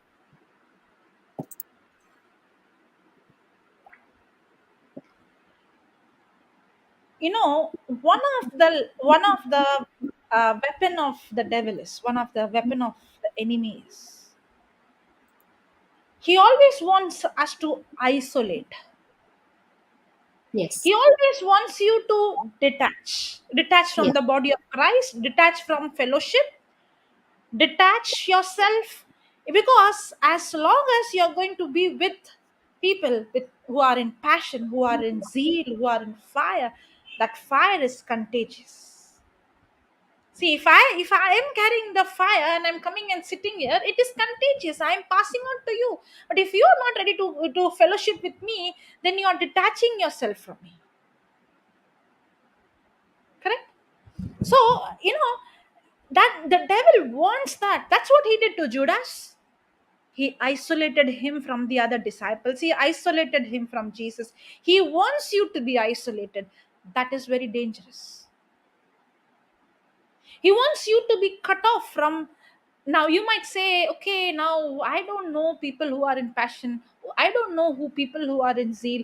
If you ask me, how do I put myself on fire? I would take the Bible and I would take the testimonies of these people, and I would see the zeal in them. You see the life of Paul, the zeal in him. You see the life of Peter, a fisherman who denied Jesus 3 times. The same Peter, on the day of Pentecost, he stands up and he speaks, and these people would see, and they're saying, oh, these people are illiterates. From where did they get the wisdom? If Peter could do that, the same fire, you know what happens? That fire that was in Peter is rubbing on me.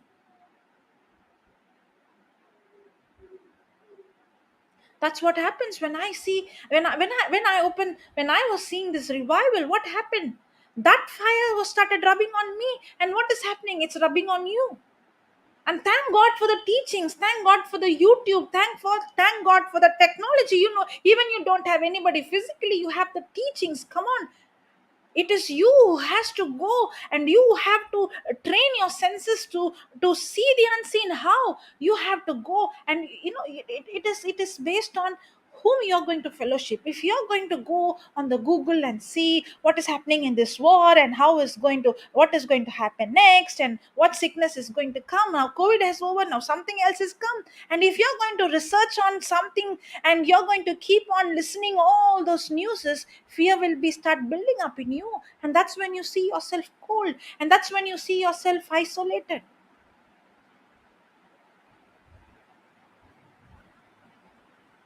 It's time for us. It is, the one of the reason why I see, when I see the book of Acts, okay, when I see the book of Acts, the church in the Acts and the church today, I don't see any match.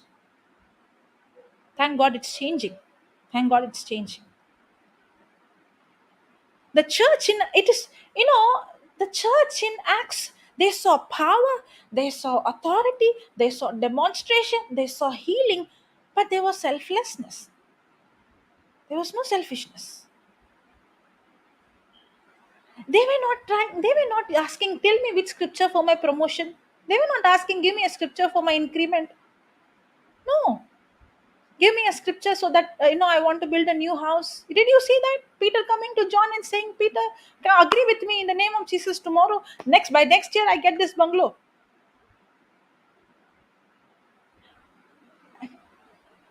I'm not saying it is wrong. Okay. But if you're going to use only the scriptures to get all your worldly desires and all the earthly things to fulfill, you missed it. You're only asking the formula. Even though the disciples were walking in such power and demonstration, they did not do anything to build their kingdom, their own life, their own family, their own identity. There's nothing about me and my family. It was all about how could I die to bring the gospel to the world.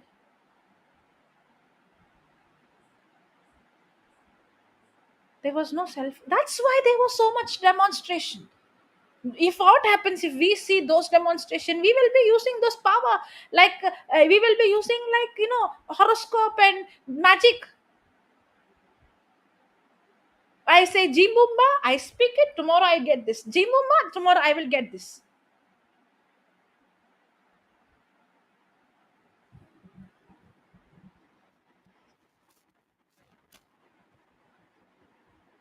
And the testimonies are all about that. When the children's ministry started, when I saw in the beginning, come with testimony, they would all come. I did not study for exam. I went, I said the scripture, I prayed in confess, I did this, I got number one, I got 60, I got 60 sorry, I should not say 60, I got 90, I got 100, I got class first. 60 is like fail nowadays. If you get 60, you're actually failed. They don't accept this as pass mark at all.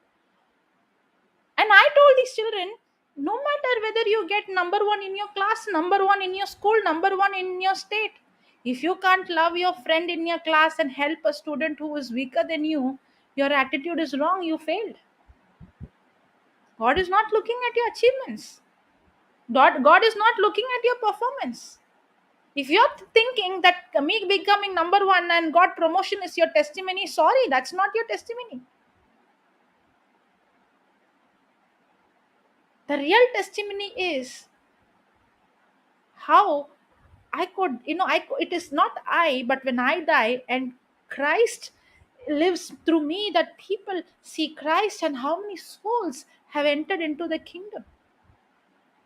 How the same education I could use, that I could give Christ to one. My friend was suffering in this sickness, my friend had problem in studies, my friend had, the doctor said that this friend has so and so sickness, his mother had so, and you know what, I was able to give Jesus. I was able to, and there is a child who everybody hates in the classroom. There is a student, everybody calls him a rowdy, everybody rejects, but the Holy Spirit spoke to me to go and speak his love. I went and spoke about the love of God. I told, God loves you, you don't need to be like this. Now that is the testimony you come and share here in this platform. Not how much mark you got. Then what is the difference between the world and us? If you're going to say I got a promotion, and if you're going to say that is your testimony, that's not the testimony. But the testimony is, you know what, this is how my boss was, this is how my colleague was, this is what was going through. But you know what, even though it was painful, the Holy Spirit had to convict me. I was even ready to, go a step and do something which I otherwise would have not done, and I saw that person's life changing. That is when it becomes, if I'm not able to touch that other person, I'm an ambassador for Christ. I'm in this world to represent Christ in this world.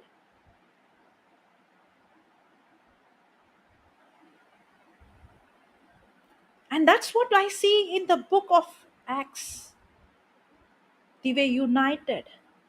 On the day of Pentecost, they were in one accord.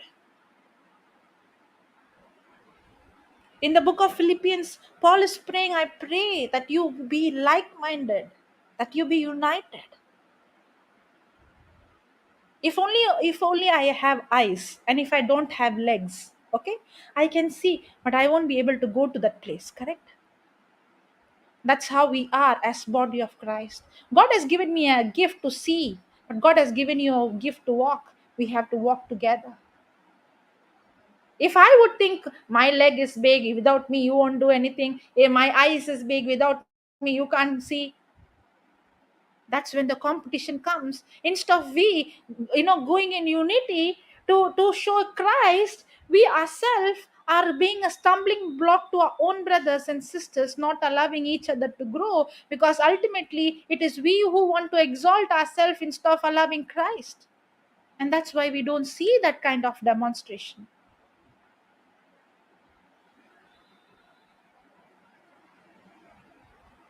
We try to live like, we have started to pick up the lifestyle of the world, and we want to achieve everything that the world is offering, and we want everything that the world is giving, and we want to use the scriptures to get those things.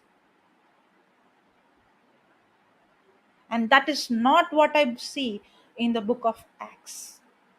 No, I don't see that. Yes, they lived. Yes, they cast out demons. They healed the sick. They raised the dead. They saw signs. They saw wonders. Even the shadow was healing people. But they never used this power for fulfilling any of their self desires, or for them. It was only for others. They were building each other and helping each other.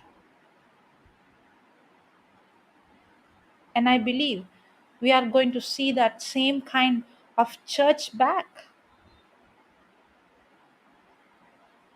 where there is no religion, but there is a relationship, there is unity.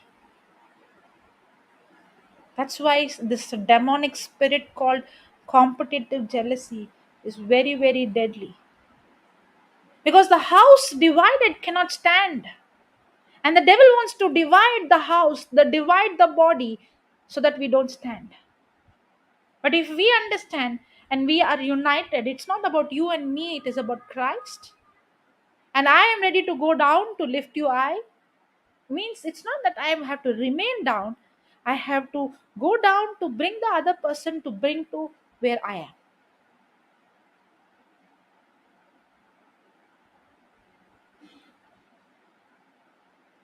Praise God. Thank you, Jesus. Hallelujah. And you know what? This will, now again, we can go out of balance. We can go out of balance. It won't take much time. I was listening to a person. Okay, I will say the name of the person. I would like you to go and watch. Okay, search about this person and see. This person's name is Heidi Baker. Some of you would have heard about her. Okay, I saw a documentary of this person. At least this person, what the revival I just told you was 100 years ago, but this person is right now, who's with us in this world right now, who's a testimony, a witness for us. Now what I see is, give me a minute, just a second.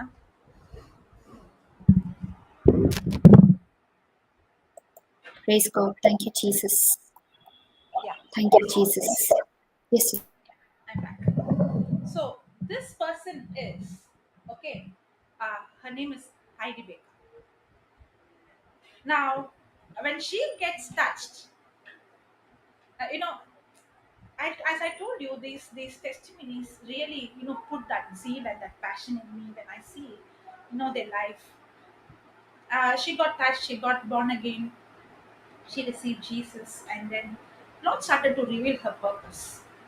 And God revealed that God is going to give her the place called Muzarim in Africa. I don't know whether I'm pronouncing it right. Muzarim or Muzarim. Okay, God is giving Mozambique, right? Mozambique. Mozambique. Mozambique, okay. It's an African country, okay? So God said that God is giving her that country. And she goes to that country, okay? And her journey is so beautiful. So many people. In the documentary, I see, okay? I see that they have started a clinic, and they have so many these babies. All these babies are HIV positive. And she said how these babies get healed and their report comes negative. So they have doctors who are anointed, who are with faith, and they would pray and they would give them treatment and they would take care all these children. And she would say the stories, and she would say this girl, that girl, she was a small girl, maybe 15 years, and she said that she was raped by her uncle many times, and she was, and she was, that is how their life there is, and how her life is changed, and they have homes, and she has reached to millions of people in that country who have received Jesus Christ as Lord God and Savior now. In in one of the interviews, she says these words. I won't forget what she said. She said, "Just because it is my calling, it doesn't mean it's your calling." Okay. And she gives it was very funny the way she portrayed it. It was very funny, but it was very, very, very, very meaningful. She calls, she looks to be short. I don't know, but when she called this tallest man, she looks short, and he's like, she's only half of his size. Okay, she calls this man, and he's so tall, and she tells him, "Okay, you put on my slipper, I'm going to put on your shoes." So they exchange, and he tells him, "You walk." Now, for her, at least her leg went into his shoe. It was so big, and she was trying to walk. But that man, he couldn't even walk. His leg was not even going inside. Okay, and he left one slipper and he started to walk. And she said, "That's what happens. If God has called you to do something, you're anointed to do that. If God has called me to do something, I am anointed to do that. If you try to become like me, it is like you wearing my shoes. And if I'm trying to be like you, it's like I'm wearing your shoe, and that shoe will never fit me."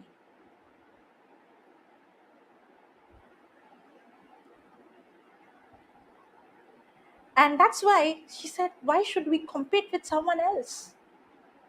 Why should I see someone and say, and I don't have what you have? I'm not supposed to have, because everybody has a different shoe size. In the same way, everybody has a different calling. And you walk in the anointing that you have. And she said something very, very beautiful. Okay.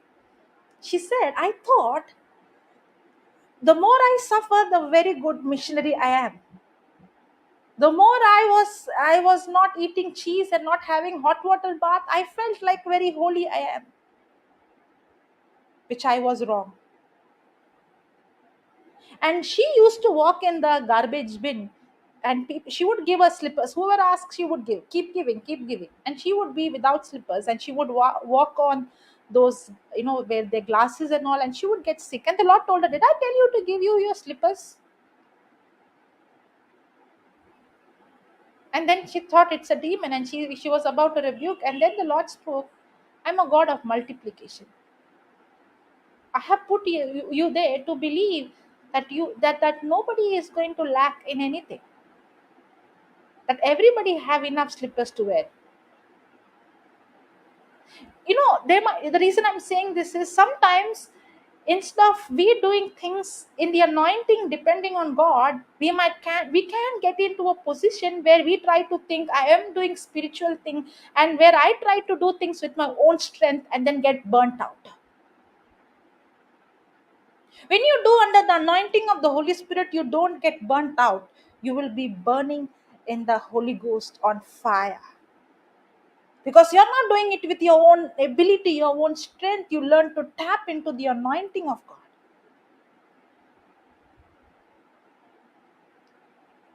And if I try to do something that is not my calling, somebody else's calling, I'll be tired, because I am so tired to do which God has not designed me to do, just because the world tells, "Oh, very good." But that is not what I am called to do. But everybody is called to preach the gospel. Everybody is called to heal the sick. Everybody is called to raise the dead. Everybody is called. Even Stephen did that, even though he was in the food ministry. But everybody has a different call.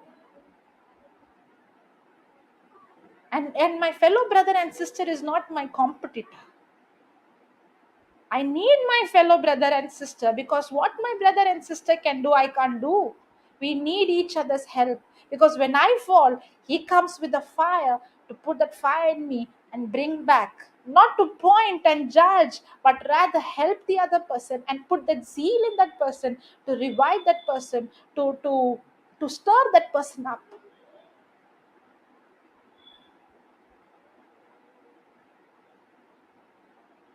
Hallelujah. Thank you, Jesus. Praise you, Jesus. And when it comes to, and tongues is something I would say, God, that's God's love for us.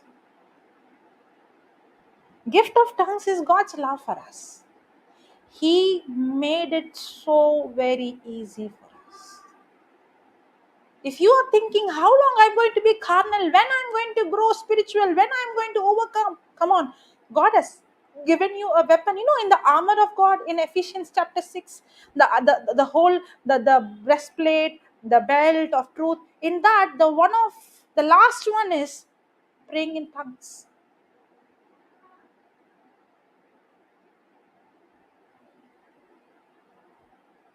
Praying in tongues. When even though I'm not a spiritual person yet, even though I'm a carnal person, I'm so governed by my feelings and I'm governed by my emotion. But if I could train myself to pray in tongues every day as I study the word of God, now I'm not using my own strength to study as a theory, to by heart, to remember, but I'm tapping into the Holy Spirit. You know what I do? When I study I study at the same time I speak in tongues. So what happens is my mind is stayed on the word. I'm studying, maybe I'm reading a book, or I'm reading, I'm reading the scriptures, or I'm reading a testimony. In my mind, I'm reading, I'm imagining. So when I'm praying in tongues, because the Bible says in 1 Corinthians or 2 Corinthians, 1 Corinthians 14:14, it says, when I pray in tongues, my mind is unproductive. When I pray in tongues, my mind is unproductive. So when I'm praying in tongues, my mind is unproductive. Means when I'm praying in tongues, it is not the mind part of me that is praying, but it is the spirit part of me is praying. Yes, it is 1 Corinthians 14:14. For if I pray in an unknown tongue, my spirit prays, but my understanding is unfruitful. When I'm praying in tongues, it is not the soul part of me that's praying, the spirit part of me is praying. And remember, we studied that in my spirit has become new. It's not becoming new, it's become new. In my spirit, I'm complete. In my spirit, I'm same like Jesus. And the spirit part of me is where where I'm perfect. There is no corruption. But there's my soul part where I have to still renew my mind. So when I'm praying in tongues, it is not the soul that prays. The carnality is only in the soul. The carnality is not in my spirit. So when I'm praying in tongues, there is no way for me to be carnal. I'm completely 100% praying a prayer of faith. And that's why the book of Judah chapter, there is only one chapter. It says in, I think, verse 21 or 22, it says, when I'm praying in tongues, I'm praying in the most holy faith. Praise God. Yeah, 21, I think.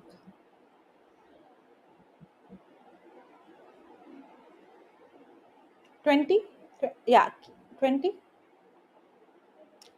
But you, beloved, building up yourself on your most holy faith, praying in the Holy Ghost.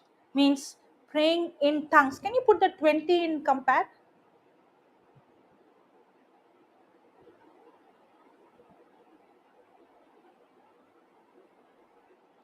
But you, beloved, build yourself up on the foundation, your most holy faith, continually progress, raise like an edific higher and higher. How? Praying in the Holy Spirit. Means praying in tongues. The more and more I pray in tongues, as I study in the word, as I study the word of God, when I'm praying in tongues, it's my mind that is unproductive. I'm not praying from my mind. It is the spirit part which is perfect that's praying. I am bypassing my senses. I can, what to say, bypassing my senses, breaking my limitation. Sister, I'm overcoming my limitation. Yeah. Thank you.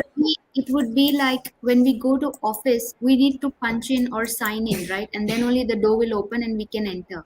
But when we Yeah. are praying in tongues, we get direct entrance without any card, without anything, correct? Yes, Praise God. exactly. Thank you, Jesus. Praise God. It's like a breakthrough. It's a breakthrough. It is actually a breakthrough. In spite of me knowing this, I think I do pray in tongues every day.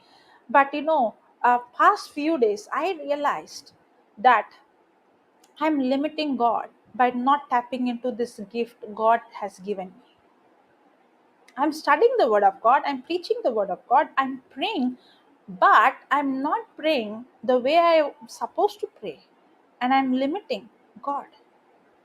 And when I'm limiting the Holy Spirit, I'm trying to do things with my own ability when God has given me a supernatural ability. I don't see any person, even the person I told about, the person whom I told, the revival in 1906.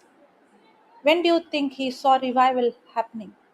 He was studying, there was a foundation work going on, but only when he received the gift of tongues, the revival breakthrough. That's when the manifestation took place. What about the disciples? No, they saw Jesus doing the healings. They saw, even Jesus told them, go and do this in my name, and they saw. But only on the day of Pentecost, when they received the baptism of the Holy Spirit and they spoke in tongues, they saw revival.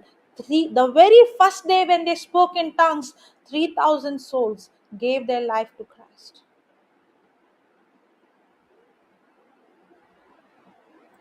Praise God.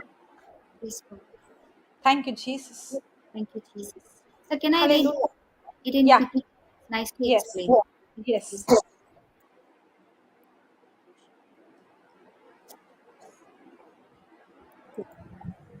But you, my delightfully loved friends, constantly and progressively build yourselves up on the foundation of your most holy faith by praying every moment in the Wow. Spirit.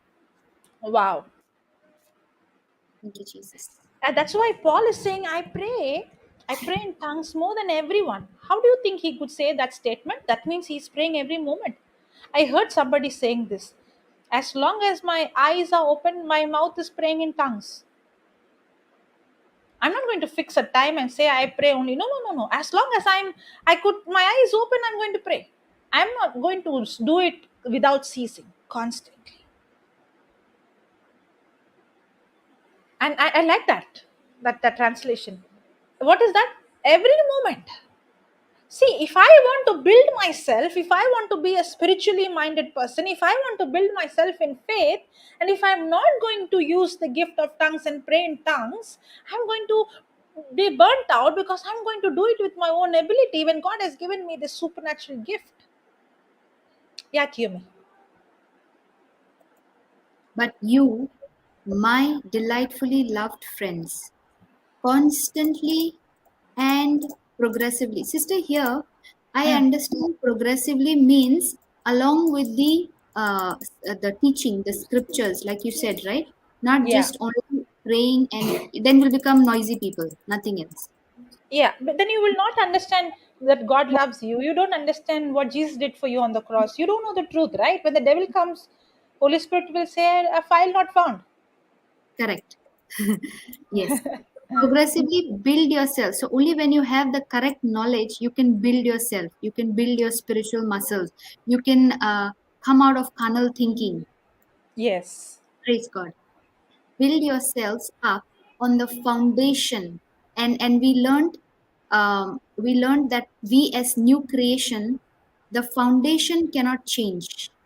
Everything else outside can change, but the foundation remains constant, continuously the same. That is Jesus.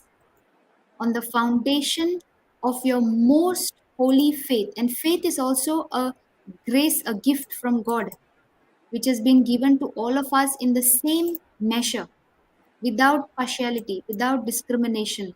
So, how much you are able to understand the gift of tongues with your constant progressive building is dependent on each individual. Like you said, the person of the revival 100 years back, and now Heidi Baker, they have experienced a different level of most holy faith. Yes. Praise God. Thank you, Praise God. Jesus.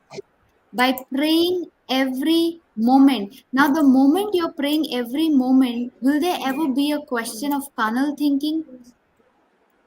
Because constantly, continuously, you're connected in the Spirit, and the Holy Spirit intercedes. Yeah, you know what, Yumi, how I think is, Yes, uh, we might be strong in one area, but we might be carnal in another area. yes, It is, we cannot be completely spiritual. yes. Okay, that's why it is a lifetime progression. There's something Progressive. called that is going to progress in us. That means Yes, there's some areas we still see that yes, as and as the holy spirit, that's why the gift of tongues is, I may not know which area I am weak, which area I have to build, I may not know, but as I study the word of God and pray in tongues, Holy Spirit knows exactly which area I have to build. And he progressively, like how a child would progressively grow. yes, First the head stands and then the sitting, and then it is a progression. In the same way, Holy Spirit also, as we begin to pray in tongues consistently, it won't happen if I'm only praying once in a week. And how do correct. you think, Yomi, if you're going to eat only one day your lunch and expecting 1 month to run with that one lunch? No, not That's possible. how, if that's what we are trying to do. I prayed in tongues 5 minutes and then I say I prayed in tongues, but I don't see any difference. That you won't get. There is something that has to be done consistently, because consistency is the key for breakthrough. Yes, praise God. And sister, this praying in tongues, the Holy Spirit will use your vocal cords to intercede for somebody else. So many times I Yeah. have experienced this one. Yes, 100%. You know, one thing is, I know Romans 8:26-27 says, when I'm praying in tongue, I'm praying according to the will of God. Okay. Now, when I pray, my praise would be most of the time selfish, right? If I'm praying 1 hour, I would pray 55 minutes about me and 5 minutes for others, correct? But thank God, when I'm praying in tongues, 27th verse says, it is according to the will of God. And the will of God is always selfless. So obviously, when I'm praying in tongues, I would be praying for what is needed the most in that world. I might be sitting here and praying for somebody in Pakistan, somebody in Africa. The one who, there might be somebody who wanted to kill their life, and God wants somebody to speak on behalf, because God cannot intervene in that person's life without our cooperation. And when I'm ready to speak in tongues, God would use that, and God would speak on that person's behalf so that he can intervene in that matter. And that person won't even know. That person might say, I don't know, I wanted to kill myself, but some hand came and protected me, somebody came and protected me, even before I was born again, God helped me. You don't know who prayed for you in tongues somewhere in the part of the world. That's why when you were in danger, somebody else prayed, rescued you, that today you have received the gospel. And that's why it says, and he that searches the heart knoweth what is in the mind of the Spirit, but he maketh intercession for the saint. How? According to Will the of will of God. And it's speaking about praying in tongues. Okay, in 26th verse it says, likewise the Spirit also helps our infirmities, for we know not what we should pray for as we ought to, but the Spirit itself makes intercession for us with groanings with which cannot be uttered. And he that searches the heart knoweth what is in the mind of the Spirit, because he makes intercession for the saints according to the will of God. So God's Spirit knows what is in my mind, and God's Spirit knows what is in the mind of God, and He makes intercession. It is when I pray, I don't know whether sometimes I know it is written in the Word of God, but there are times I know their situations is not in the Word of God. Correct? You might be facing a situation where you don't know exactly what the scripture says, or it is not mentioned in specified way, and it is general, because the scriptures, it speaks about general, but you don't know exactly what to do. And the Bible says likewise the Spirit also helps in your infirmity, in your weakness, for we know not what we should pray. There are times that we may not know what we have to pray, because we are so limited. My senses are limited. I may not know the root, or I may not know exactly why is this happening. I have said the scriptures, I have rebuked the spirit, I have done everything which I know from the scripture, but even then I don't know exactly what I should do. And the scripture says, for we know not what we should pray for as we have to, for as we ought to, but the Spirit itself makes intercession, because the Holy Spirit knows exactly the root cause of the issue.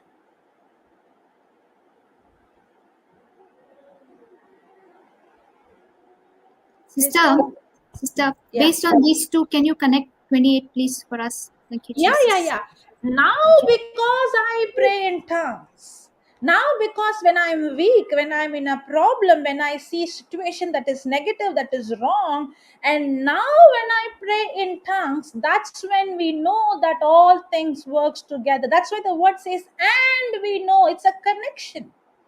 And we know, even those things that I see, even those circumstances, I did not know how to pray. I am in a fix, I am in a problem, I am weak, and I don't know what to say, I don't know what to pray. But the Holy Spirit who intercedes through me, and the Holy Spirit who prays, intercedes according to the will of God, now everything together is what is working for good. Even what the devil meant for evil, God is going to turn around. What the devil meant to destroy, God is turning around it for my good. And we know that all things work together for good to them that love God, to them who are called according to his purpose. Yeah, Kiyomi, you want to add something? So, sister, when you say like, he that searches the heart knows the mind of the Spirit, because he makes intercessions for the saints. Now, we are the saints, correct, sister? According to Yes. the will of God. So, Yes. when there is something which is working against us, what is the normal tendency is to start taking a scripture and keep on praying and praying and praying. But here now, when you're taking the scripture and you're praying in tongues, it is the Holy Spirit who's making the design or the map way, like in Joseph's case. Correct, sister? You know He, what, Kiyomi? You know like, what? The Bible talks about in Ephesians chapter 6 about the whole armor. See, the yes. problem is we only take a part of armor. But the Bible tells us we have to put on the whole armor, and the last armor is the gift of tongues. If one is missing, then the others won't work efficiently.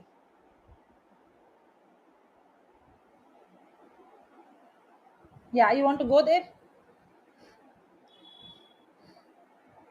From the 13th, 12th verse, I think. Yeah, 13th verse. Yeah, you can read from the 13th. Okay. Wherefore, take unto you the whole armor of God. The whole armor. Can you see that? Not only one weapon or two weapons. No, we have to take the whole armor of God. Don't miss anything. Everything has to be intact. Only then they function. If you remove the gift of tongues, then you are not able to use the other. It has to go together. Yeah, read. That you may be able to withstand in the evil day, and having done all to stand, stand therefore, having your loins girt about with truth, and having on the breastplate of righteousness, and your feet shod with the preparation of the gospel of peace, above all, taking the shield of faith, wherewith you shall be able to quench all the fiery darts of the wicked, and take the helmet of salvation and the sword of the Spirit, which is the word of God, praying always with all prayer and supplication in the Spirit, and Ah, watch. can you see? Yes, Many people will only stop it in the 17th verse. But actually, the last weapon is praying in the Spirit. In the Spirit, capital S. That is the Holy Spirit. That is the gift of tongues. That means all these weapons, the whole armor has to go together. Now, when you started in the 13th, in the day of evil, that very evil will turn around for your good only when you use the tools of God, the weapons of God, the whole armor. You don't miss one, you put the whole armor. And you know what? If you see a soldier wearing a whole armor, can you identify the person? no, In the same it's way, when fully I put on the whole armor, the devil couldn't identify me, but he could only see Christ. I'm hidden in Christ. praise God. Thank you, Jesus. I'm hidden in Christ where the devil, because Jesus was wearing the armor when he was in the planet Earth. And now when he sees me wearing the same armor, he could see the Son of God, not me. But when I remove the armor, then he could see, hey, that's you.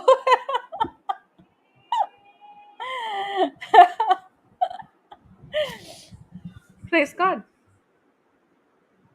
Thank you, Jesus. Hallelujah. I don't know this class. That see, when I told about the revival, they did not have agenda. They did not have a title. They did not have a topic. They did not have a title. They did not have a preacher. It went as spontaneous as the Holy Spirit led, and that's exactly I see now. It went spontaneous. We did not even had a topic. I don't know what is the topic, and it started with Sister Rupa. She said about the enemy cannot attack, and I said, and that word spoke to me. Praise God. Thank you, Jesus. And that stammering lips. And you know what? You, I have heard this word. I'm tired. Especially those who do ministry work. You know, they would say, I'm tired. You know why you're tired?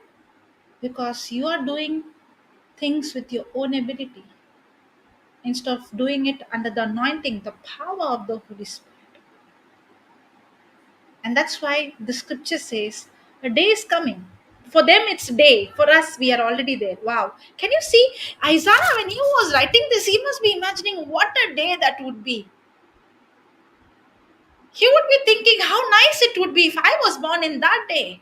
A day when God would speak to them in strange tongues, in stammering lips, and that would be rest that what God would give, and that would be refreshment. And when you might be tired physically, mentally, and you start praying in tongues, you would see a supernatural refreshment and a supernatural rest coming on you.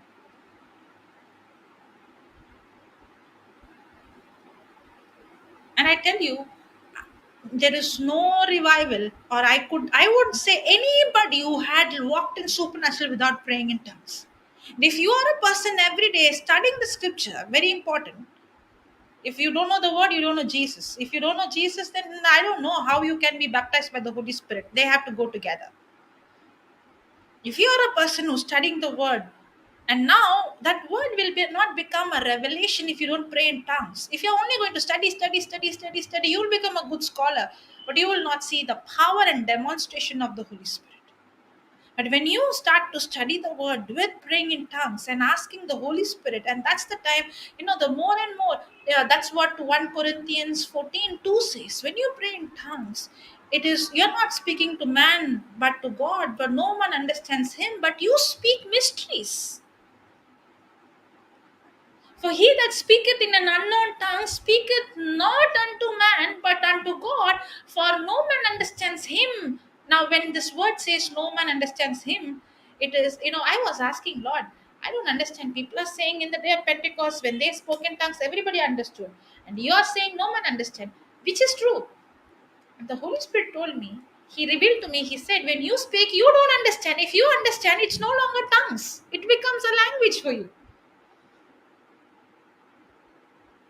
If you try to understand what you're speaking, if you understand the language, then it is a known language. It will not be an unknown language. It is no longer tongues. So, no man understands means when you speak, you will never understand. When you speak in tongues, you might speak angelic language, and sometimes you also will speak in human language. Because there are times this gift is used by God to minister to somebody else. Just like on the day of Pentecost, when they were speaking in tongues, other people who heard, they heard in their language, because Holy Spirit was ministering to them through this gift of tongues. But it is unknown language to you. It is always unknown. You know what is gift of tongues? The gift of tongues is the supernatural ability to speak in a foreign language. Simple. It's a supernatural ability to speak in a foreign language. But when you are speaking in tongues, you are having a direct connection to God. Howbeit in the spirit, He speaks mysteries. When you are speaking in tongues, you are speaking mysteries. You know what is that mystery? That mystery is the hidden wisdom of God. And the Bible, the Word of God, is a mystery. People who might be very intelligent and they try to interpret the scripture, you will not able to interpret the scripture if you don't if you don't receive the revelation from the Holy Spirit. That's what I told you. You can come and give a very good talk, and you can give a very good, you can have a commentary, you can have some Bible dictionaries, and you can give the definitions, and you can give the Hebrew meanings and all those things, but there won't be any demonstration or the power until and unless you have received the revelation. And that's what happens when you are studying the Bible, when you are studying the scriptures, and when you are praying in tongues. Holy Spirit reveals the mystery in that scripture, and that's when it becomes a revelation knowledge. When now you open your mouth and preach the gospel, it's not just words coming, it's the anointing, the mystery, that secret that is revealed, that revelation you received that's coming out of your mouth is what is going to demonstrate the power of Holy Spirit.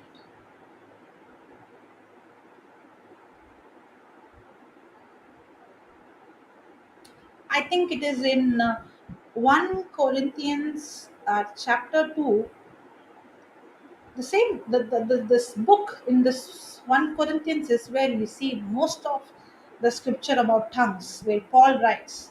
In fact, the Corinthians were very carnal people. There were disunity in them, there was adultery in them. They were so many. They were born again, but they were very, very carnal people. If you see the Galatians, Paul was writing about the law, because these Galatians were actually people who were born again, but the Jews came and brought law inside. They went into legalism. The Corinthians were, very carnal people, and that's why I think Paul is more emphasizing on the gift of tongues to help them to come out of their carnality. Yeah, I said some scripture, right? 1 Corinthians 2:7. We already saw 1, 2, 3, 4, I think, in the beginning of the class of the same chapter. I like the whole chapter 1. The whole chapter 2 is amazing. Okay. But we speak the wisdom of God in a mystery. Now this it is given, it is giving you, it is unlocking you that 1 Corinthians 14:2. In 14:2 it says, when I'm praying in tongues, I am speaking mysteries. But here it's even giving me more understanding. When I'm praying in tongues, it's the wisdom of God in a mystery. Wow. When I'm praying in tongues, I'm speaking God's wisdom. But we speak the wisdom of God in a mystery. When I'm praying in tongues, even the hidden wisdom which God ordained before the world unto our glory. So when I'm praying in tongues, I'm speaking the mystery, the secret the hidden secrets, the wisdom of God. And the more I begin to pray in tongues, that's when these secrets are revealed to me, and that's when I get revelation. And that's when that's very scripture, which I did not understand earlier, now it has become a revelation for me.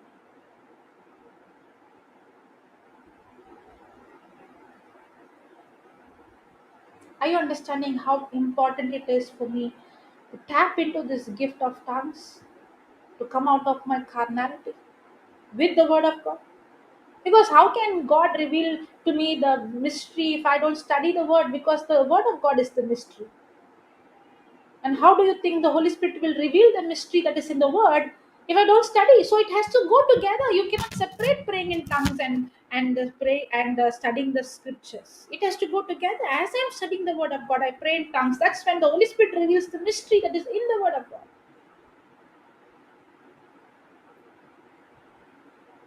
Hallelujah. Thank you, Jesus. Thank you, Jesus. Praise God. Please. Now when I become to do all these things, studying the word, praying in tongues, speaking the scriptures, and when I'm fasting, if Jesus did not fasted to get more power. Jesus fasted because he tuned himself out from the world, and he tuned into the word. He started to feed himself so much. If Jesus had to tune out of the world and tune into the word from the distraction, how much more you and I have to tune out of this world?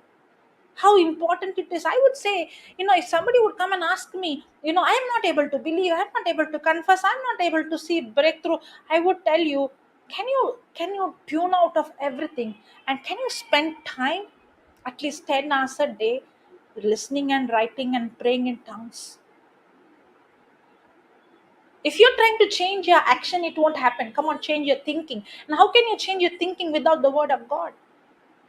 You want a breakthrough, then there should be consistency. Just speaking the word one day or listening to one talk one day, it won't bring the breakthrough. But when you are going to be consistent, that's when you see the word of God brings that breakthrough in your life. It's like, like how the eagle might be flying in the air, but the eagle has to learn when the storm, especially if the storm comes, the eagle has to learn to get into the current. And once the person get into the current takes the bird, the bird high. In the same way, we have to learn to get into that current, not with our ability, not with our strength, not with our willpower. Once you learn, then you see the Holy Spirit is the one who's going to do, not your effort, not your willpower, not your sweat, not your hard work.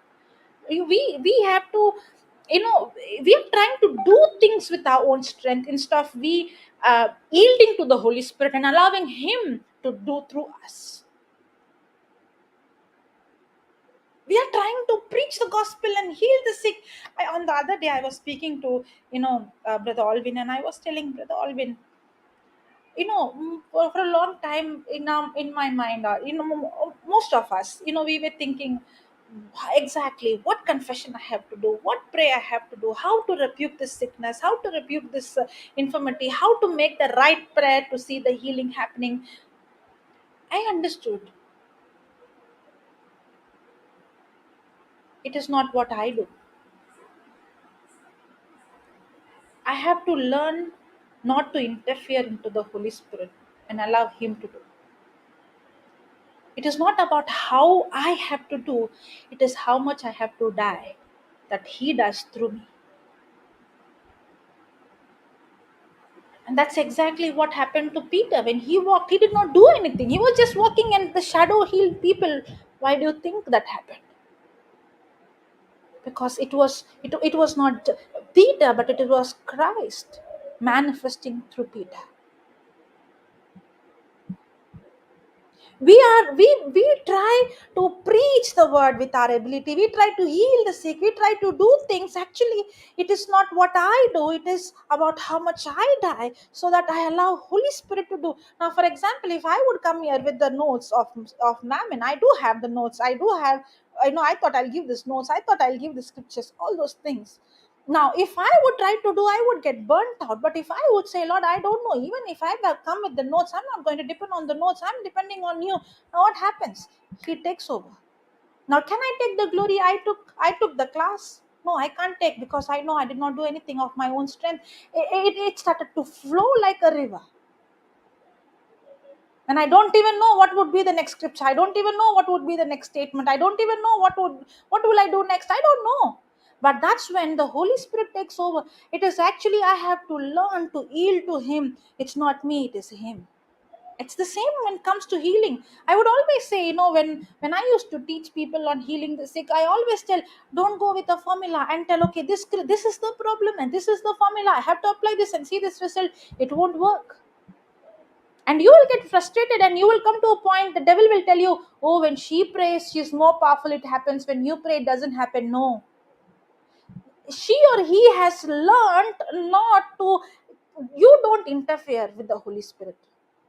You don't tell the Holy Spirit, you wait, I will use my formula. That's where you go wrong. Holy Spirit knows exactly what to do. In the beginning, very, very beginning, okay, especially when I was reading this Mark 16, and these signs shall follow those who believe, and healing the sick and all those things. And it was very challenging for me, because I want to do. And I said, Lord, what if I say the wrong prayer? What if I say the wrong word? What if I did not use it correctly? And all those things. And the Holy Spirit spoke to me. What He spoke to me had made a very big impact in my life. He spoke to me and He told me, you don't need to do, you allow me to live, I will do it. And when He said that, it was like a burden lifted off of me. I don't need to do anything. No, you don't need to do anything, but you allow me to do. I in you will do it.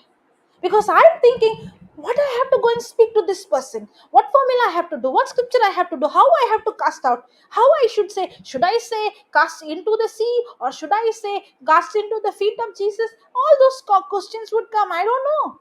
And the Holy Spirit said, you're not going to do, I'm the one who's going to do. And that's when I saw every healing would be unique. Every healing would be different. One person, before I would, I remember I went into a house, and I said, you have any sickness? And that person is not a Christian, a non-Christian. And that person said, the moment you stepped inside the house, I got healed. I was like, Lord, I did not know this. And the Lord said, because the demon knew that you are going to cast him out, before you would, the moment you stepped in, he already went. It did. Now, just because it happened in that place, it doesn't mean it happened in every place the same way. There are some places, as I am preaching, the Lord would tell me, ask that person, the pain is gone. And I would ask, and the person would say, yes, it's gone. Now, if I would have a formula, I would have interrupted the Holy Spirit. And there are some places I have to call that person and teach that person to speak to the mountain. In some places, the Holy Spirit would say, tell that person only to give thanks, and that person would get healed. And in some place, the Lord will say, only tell that person to forgive, and that person would get healed. I don't know. And there are some person, God will only take one scripture and tell that person to give that scripture, and that scripture would be nothing to do with healing, and the person would get healed. If you ask me, did you know early? I did not know.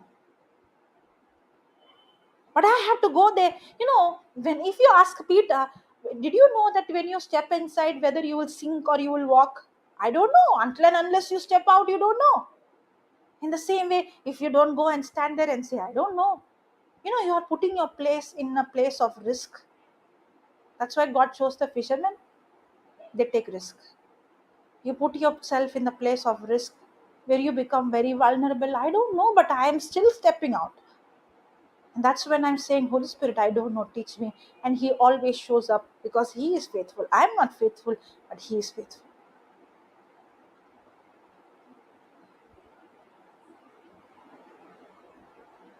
That's how should our life be. God dependent. If that man who saw revival, he was humble. Who's a humble man? Who's completely dependent. Who's seeing, who has nothing to depend. I have nothing to depend on me. I'm not depending on my notes. I'm not depending on the knowledge. I'm not depending on any of those things. I'm depending on you, Lord. Even the scriptures, I'm not depending. Now you study every day, but you don't depend. When you study every day and you go and stand there, I tell you, there's some scripture which I saw maybe 5 years ago. I forgot even. Holy Spirit would remind me at that time, and I was like, wow. But if I would go and with my own ability, I would limit him. Healing is very simple. Healing is very easy. Why we make complicated? Because we try to do it. That's why. We interfere and we try to apply some formulas and we try to get what this instead of we depending on him.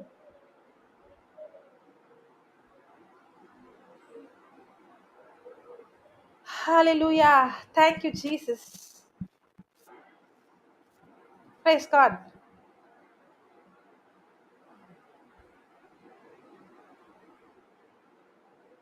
And when we become more and more and more and more spiritually minded, the more and more my thinking is aligned with what I expose myself. If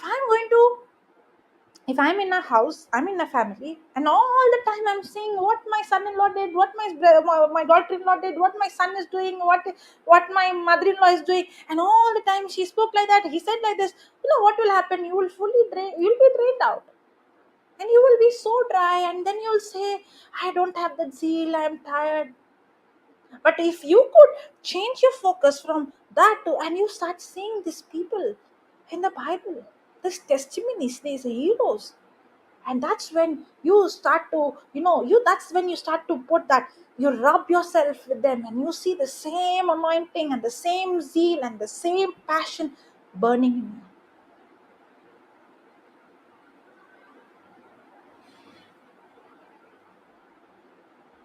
Praise God. And God wants that. God wants that. If I take the Old Testament, you see prophecy. Why God has given us prophecy? So that we can take and see that.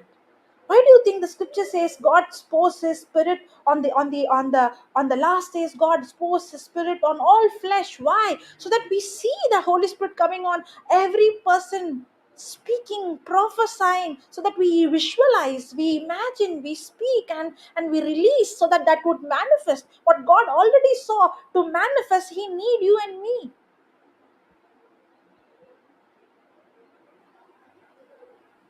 But the devil wants to bring this offense, this pride, this bitterness, and he wants to, he wants us to be busy with all these things.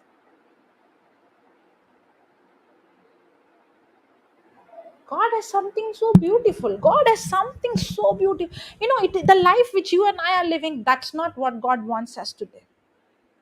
You go and look into the book of Acts. Do you think only Peter was called to walk like that? That his shadow, people would get healed? I have heard, I don't know whether it is Smith Wigglesworth, I don't know who. I have read that this man just walks in, and people in the station and in the supermarket would just kneel down and they would start crying. The presence of God would be so much that the person who's just coming and encountering would experience the presence of God. Why do you think? Do you think that person is someone special? No. That person is just like you and me, but that person has spent so much time in the presence of God that the person is carrying the presence of God. There is nothing you have to do. If you are trying to go and demonstrate the power of God, actually there is nothing. That's what the Lord told me. You don't do anything. You allow me to do. I do it. And that's what I see, these people walking and they're carrying, and the other person is saying, there's something happened when I saw you, there's something happened when you touched me, there's something happened when you spoke these words. That is what happened when I met Papa. When he spoke, I experienced the presence of God.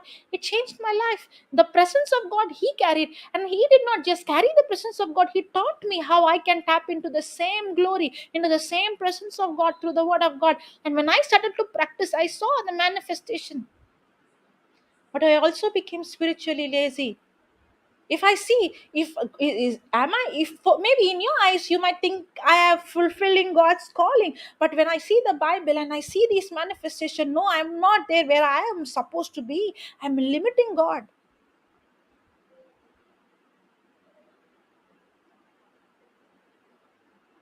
If one Samaritan woman can go and bring the whole city, can impact the whole city, even she was not even baptized. If the disciples go and without having aeroplanes and without having internet, if in those days if they could impact the whole world, how much more we can do with the technology and with all those facilities we have.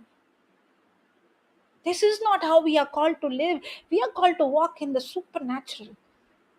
You don't need to struggle. The problem is work hard to make people to believe, and we think something problem with them, they are not believing. The problem is not them who's not believing. The problem is with us who's not displaying the power of God.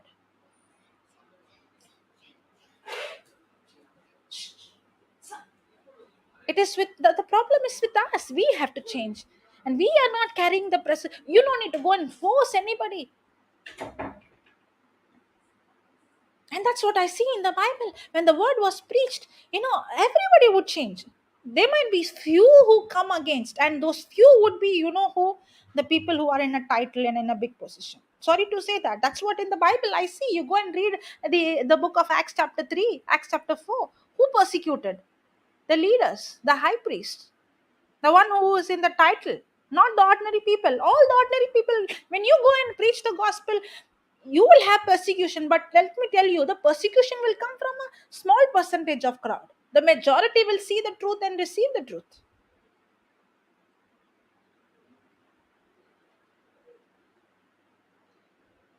Praise God. Thank you, Jesus. Hallelujah. It's 8:30. Thank you. Praise God. Thank you, Jesus. Thank you, Thank Holy you, Spirit. Jesus. Thank you, Jesus. Thank you, Jesus. Praise God. Praise God. Thank you, Jesus. Yeah, hear me. Thank you, Holy Spirit. Thank you, sister. Praise God. Thank you, Jesus. Thank you, Jesus. Thank you, Jesus. Any Yes. of our panelists want to say something? Yeah. Hi, can you make this loud? Yeah, sorry. Can you hear me? Yes, sister. Okay, so your teaching was for me. Okay, specific to me. Just be patient with me because my verbal skills are not up to the mark. I can't communicate in a systematic manner unless I write things down. So this has to do with what I mentioned earlier. I'm a person who's had always been very sensitive, and in something to do with my childhood, and then the second half started in 2007. That's when big emotional storm started brewing. It went on for 13 years. In that 13 years, I had 8 people. I'll divide them into 3 categories. The first category were all colleagues, and they were like relentless with the comments. I didn't do anything, and they would keep attacking me day in, day out, and I would just keep quiet because we're not supposed to retaliate. And then I would think like, okay, there is a spirit behind this, but I was not able to separate the person from the spirit. And then with the second person, so in that was anger, and then slowly came grumbling, because I had no one to talk to about this, and I was trying to understand what had happened. Did I do something in my past because of which this was coming to me? And then the second category was a person who tapped into my past. And for this person, I could not forgive this person for 5 years. The previous category, the minute they left my life, I forgot about what they did, and I forgave them. And then came the third category, which is, so the second became bitterness, the anger, grumbling, bitterness. And then the third category came to offense. These people I could forgive, but I couldn't understand why I was like turning against them, and had to do because my past people were hurting me, I was kind of linked to the first 6 people. And then, so the person of the second category, it started in 2015 when I wanted to pray about something. This attack came, and then I stopped praying because I didn't know how to deal with that attack. and it went on for till 2019 when I chose to forgive that person. And in 2019, I actually felt that release, that pain left. And then that was end of 2019. Then I realized that that pain that left had only to do with that person for that situation. But my anger towards people coming against me, that had not left. And why I know all of this. So anger, what is it? Anger. I forgot the other one. Bitterness. I could identify at that time. Offense, I did not know, but I know all these three now because last month I got body, soul, and spirit to edit, and a lot of revelation came to me. And then, so that explained the attack that I had last year had to do with that person I refused to forgive. I found it difficult. I couldn't answer why I was not able to forgive. It came because of that reason. So the revelation came through body, soul, and spirit. Then after I got discharged from the hospital, I had another encounter with a person, third category, and all I could think was, all those feelings were rising up all over again, and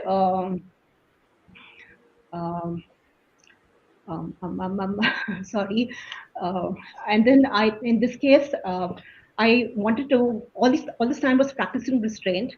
So, and this time I just wanted to practice restraint, but I came to a point where I felt like, okay, maybe this is an emotion I have to deal with. I have to live with, rather. Like this is That's how my nature. it's supposed to be. What's that? That's my nature. Yeah, that's what I taught. And then the following week, so 1 week, I practiced restraint. I didn't want to get into it, but it was like a crazy week for me. It's like conflicts and thoughts and emotions, everything's like fiery darts. And then the following week, I heard your testimony, and you said something that what people say, it doesn't hurt me anymore. It doesn't hurt you anymore. And thinking like, is that even possible? But I just left it at that, and then it just so happened that this all coincided with the short teaching editings that the group that you had started. I just want to back up a little bit now because emotions have been have dominated my life right from the very beginning. And I had been to Pota, and over the years, I've also attended, retreats, and I started getting to uh, churches outside the Catholic, this one only for a reason because that was the only place I was going to get the word. And in some of these cases, the three categories, I was applying some of the armors, like I was applying praise, but every time I would do it for flat. And then I didn't have fellowship. So that was like another problem. I needed somebody to, kind of lift me up. So from September, rather from June of 21 till December 21, I was into Mighty Moms, and then I got into screen sharing. I was doing the editing teaching. And then by December, I noticed that I was not reacting to pains and hurts like I used to. And I got 5 opportunities, but all of them were like really simple situations. And with the 5th one, I started laughing, but it was a quiet laugh. It was not that wicked kind of laugh that you're taunting anybody. And then, sorry, I have notes on this. So then last week on Sunday, somebody came home to our place, and this person walked in, and I could see like the spirit of dominant person, the way the person behaved with me, and it was just like a 3-second incident that took place. But this time, I got angry with that behavior, not with that person, and I could like differentiate between the person and the spirit. And I was angry only for that 1 second. I didn't carry that anger, nothing of that sort. And then after this, a few days You later, have to be angry with the spirit, and when you get angry with the spirit, you have to rebuke that spirit. But I didn't do that. But I recognized it later on, and he witnessed all of this. But I didn't share what I was. But don't do it on the front of on the face of the person, huh? Exactly. And then, That's why you need wisdom. You should ask the Holy Spirit. Yeah.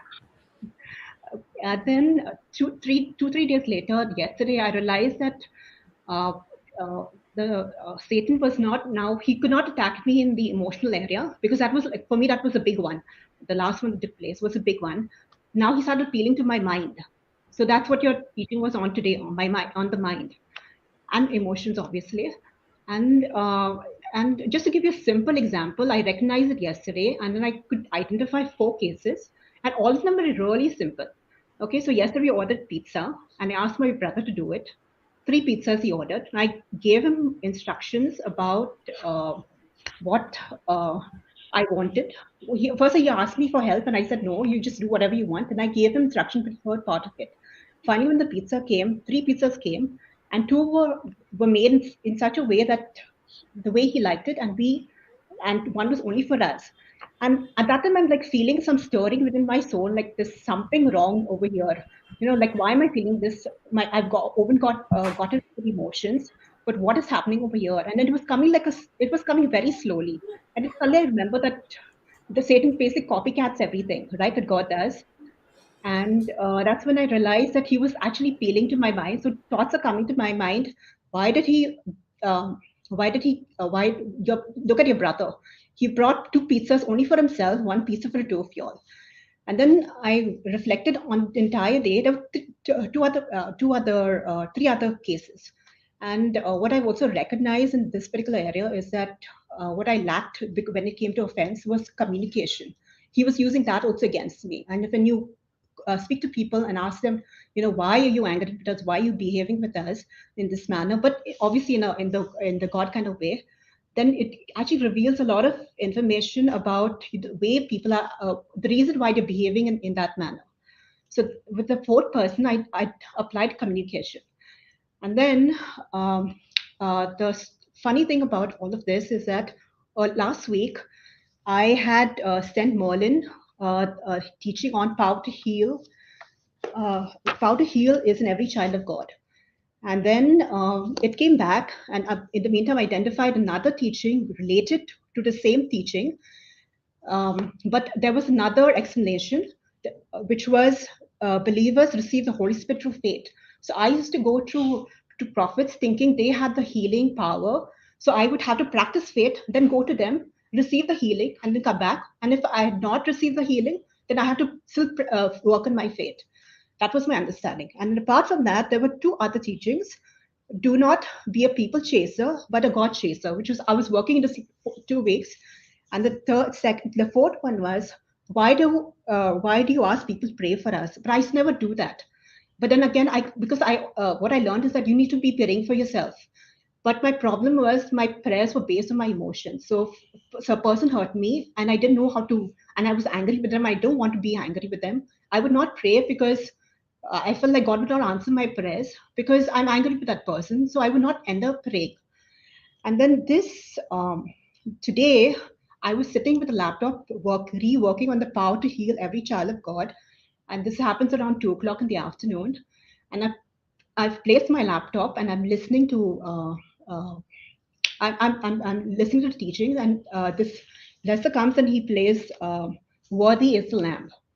And for some reason, after some time, I realized that a particular verse is going to loop, and it's about Jesus' love and how he washes and cleanses away your sins. So I placed the laptop aside, and then that's when everything is flooding back. Everything is coming to all the past memories are coming back. And then after that comes "Blood of Jesus" song. I don't really know the title, but it's the "Blood of Jesus" song. And for the first time in I don't know how many years, I've cried. In all these years, I could not cry. Every time I go for inner healing, I just could not cry. I just could not cry. In funerals, I cannot cry. And then, apart from that, also the body, soul, and spirit opened my mind to God's love. And when I went through all the situations that I've been through, I've been doing it now for 1 month, I realized that, his hand was upon me. His hand has been there upon me all this while, all these 13 years. And he had given me opportunities. So apart from those spirits I had mentioned, there was also pride. And pride came in because of those 3 categories, 3 people did come back to ask me, what went wrong. And I did open up to them because I was never in habit of opening up to them. And if I opened up to them, I felt like I would feel really stupid and tell them what they did, what they said, and some things that he said were really petty. So it's like, basically I got emotional healing, and it's like a package deal.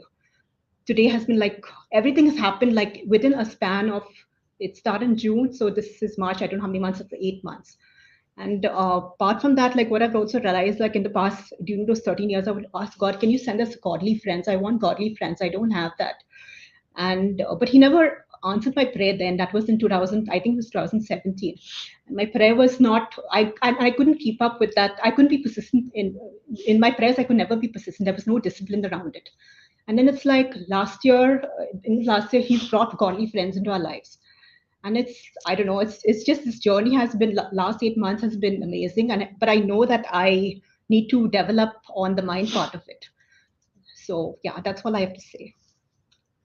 So, and then apart from that, it was Ephesians 6:16. I was applying, I think I mentioned this, I can't remember. I was applying some of them, but not all of them. And it's a package thing. Yeah, that's all I want to say. So your teaching like really touched me. When you said you said mammon, I'm going to skip mammon, and then I'm going to go to emotions. I'm like, is this teaching for me? And then I'm wondering, I told Sister Julieta earlier this week that I went through like an emotional healing on body, soul, and spirit. Just Sister Julieta tell Sister Jocelyn about it. And then Kiyomi's talking about the tongues thing. So yeah, so that's just, I just wanted to share that.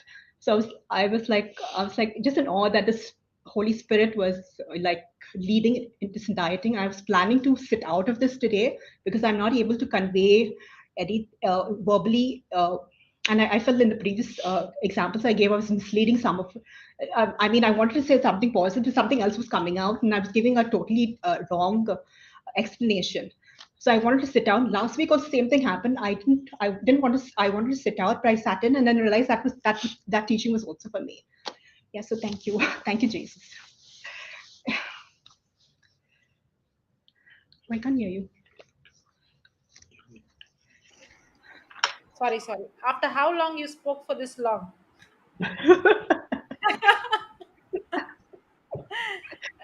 ask Brother Sylvester.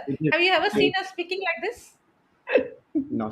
I can't face a panel, and the first time I came onto my, this session, which started about 3 weeks ago, right?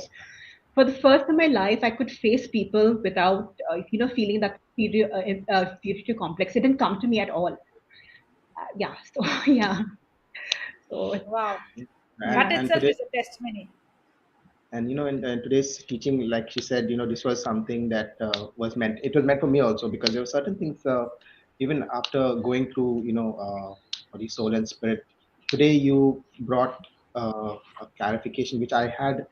It was playing on my mind. The first part that you said, that our spirit is united with God's spirit, right?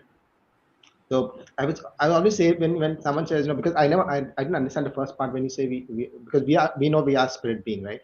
So if you say that we have the Holy Spirit in us, and where is the Holy Spirit? So I didn't know that it was united in our spirit, that that part, that understanding you brought today into this teaching, that was so very powerful for me. And just one more point I just want to make was that all these years I've been wanting Sylvester also to get into the Word of God ministry.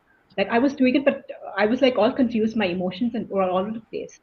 And that incident that took place last year, God brought, he filled in all the gaps. JCILM was just filled in all the gaps. He was not prepared to leave the Catholic ministry. And I didn't want him to leave. I was telling him, okay, we'll go to another. We tried JCILM. He didn't like it. That was like a couple of years ago. And then I was looking at another Catholic ministry for his sake. But then everything started, and then JCILM just filled in all the gaps. I would have a better testimony on this later, but this is all I can say for now. So thank you, JCILM. Thank you, Jesus. Thank you, Holy Spirit. Thank you, Jesus. Wow, a new preacher has come. Oh no. Preacher. No, don't say no. You are undoing what God has for you. Yes, I can see that. Praise God.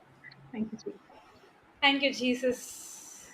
Hallelujah. That's why when she spoke, I was thinking, after how long? Then I think this is the first time probably she spoke like,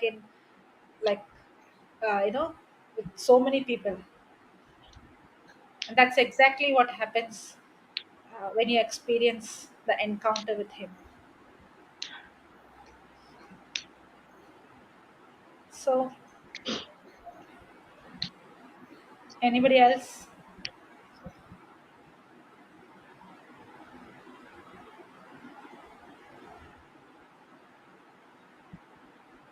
Anybody else want to ask anything today? Yeah, sister. You covered it, everything, sister. What a topic we went, and from where to where to where, and where to where.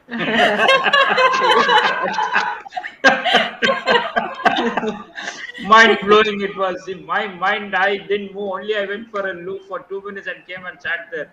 So it was really, whatever the doubts I had, you clarified everything. It was Wow, praise amazing, God. amazing, amazing. Praise God, praise God, Thank you, praise Holy Spirit. Jesus. Praise Thank you, Jesus. Holy Spirit. Thank you, Holy Spirit.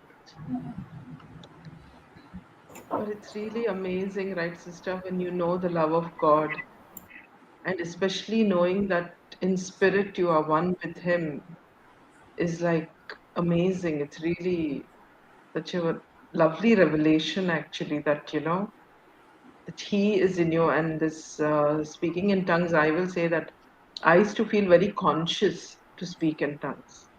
Gladson, praise God, was able to activate that gift very easily and very quickly. And I used to be so amazed, when he used to pray in tongues, sister. Sometimes he used to go on for more than like an hour also. And Gladson's voice is like one really, he has this really loud voice, okay, subwoofer inbuilt. So he used to close the door inside and he would pray in tongues and we could still hear it outside. And I had to tell the first time he did it, I had to we used to have a house help, and with both her and the children, I had to explain to them that no, nothing is wrong, that this is, a different kind of prayer and a different type of praying, as praying in the Holy Spirit. I had to bring it down very simply to explain to them. And I used to always be amazed that, I want to also pray in tongue, but I think I used to feel very conscious of opening my mouth and praying in tongues. But praise God, I think it was last year, right? In February, yes. It was when we were going through that property issue, was when one day it just flowed, sister. Just flowed by itself and without any, and that's what I was thinking when you were saying, when you allow Him and He takes over, everything becomes so effortless. Earlier, I used to put the focus on myself, how am I going to speak in tongue? How, what utterances, what am I going to use? How is it going? So I was too conscious of it. But now, sister, I used to always think that I need like, music or something to flow into it for it to start or for it to trigger. But now, no, the moment you say, let's pray in tongues, it just comes, it flows, there's nothing. And sometimes, I think sometimes last time somebody mentioned about the joy of wearing the masks. You can just speak in tongues anywhere, anyhow, nobody knows. Nobody will even, No, Francisco question. was telling. Francisco. Yes, Yeah, Francisco Francisco. was Yes, telling yes. that was good when he was wearing Wearing the mask and he was mask. praying in Yes, tongues. yes. Me, But sister, Yeah. once in the police station, I was praying in tongues. The cop asked me, "What are you doing?" I said, "I'm praying." Okay, okay, pray, pray.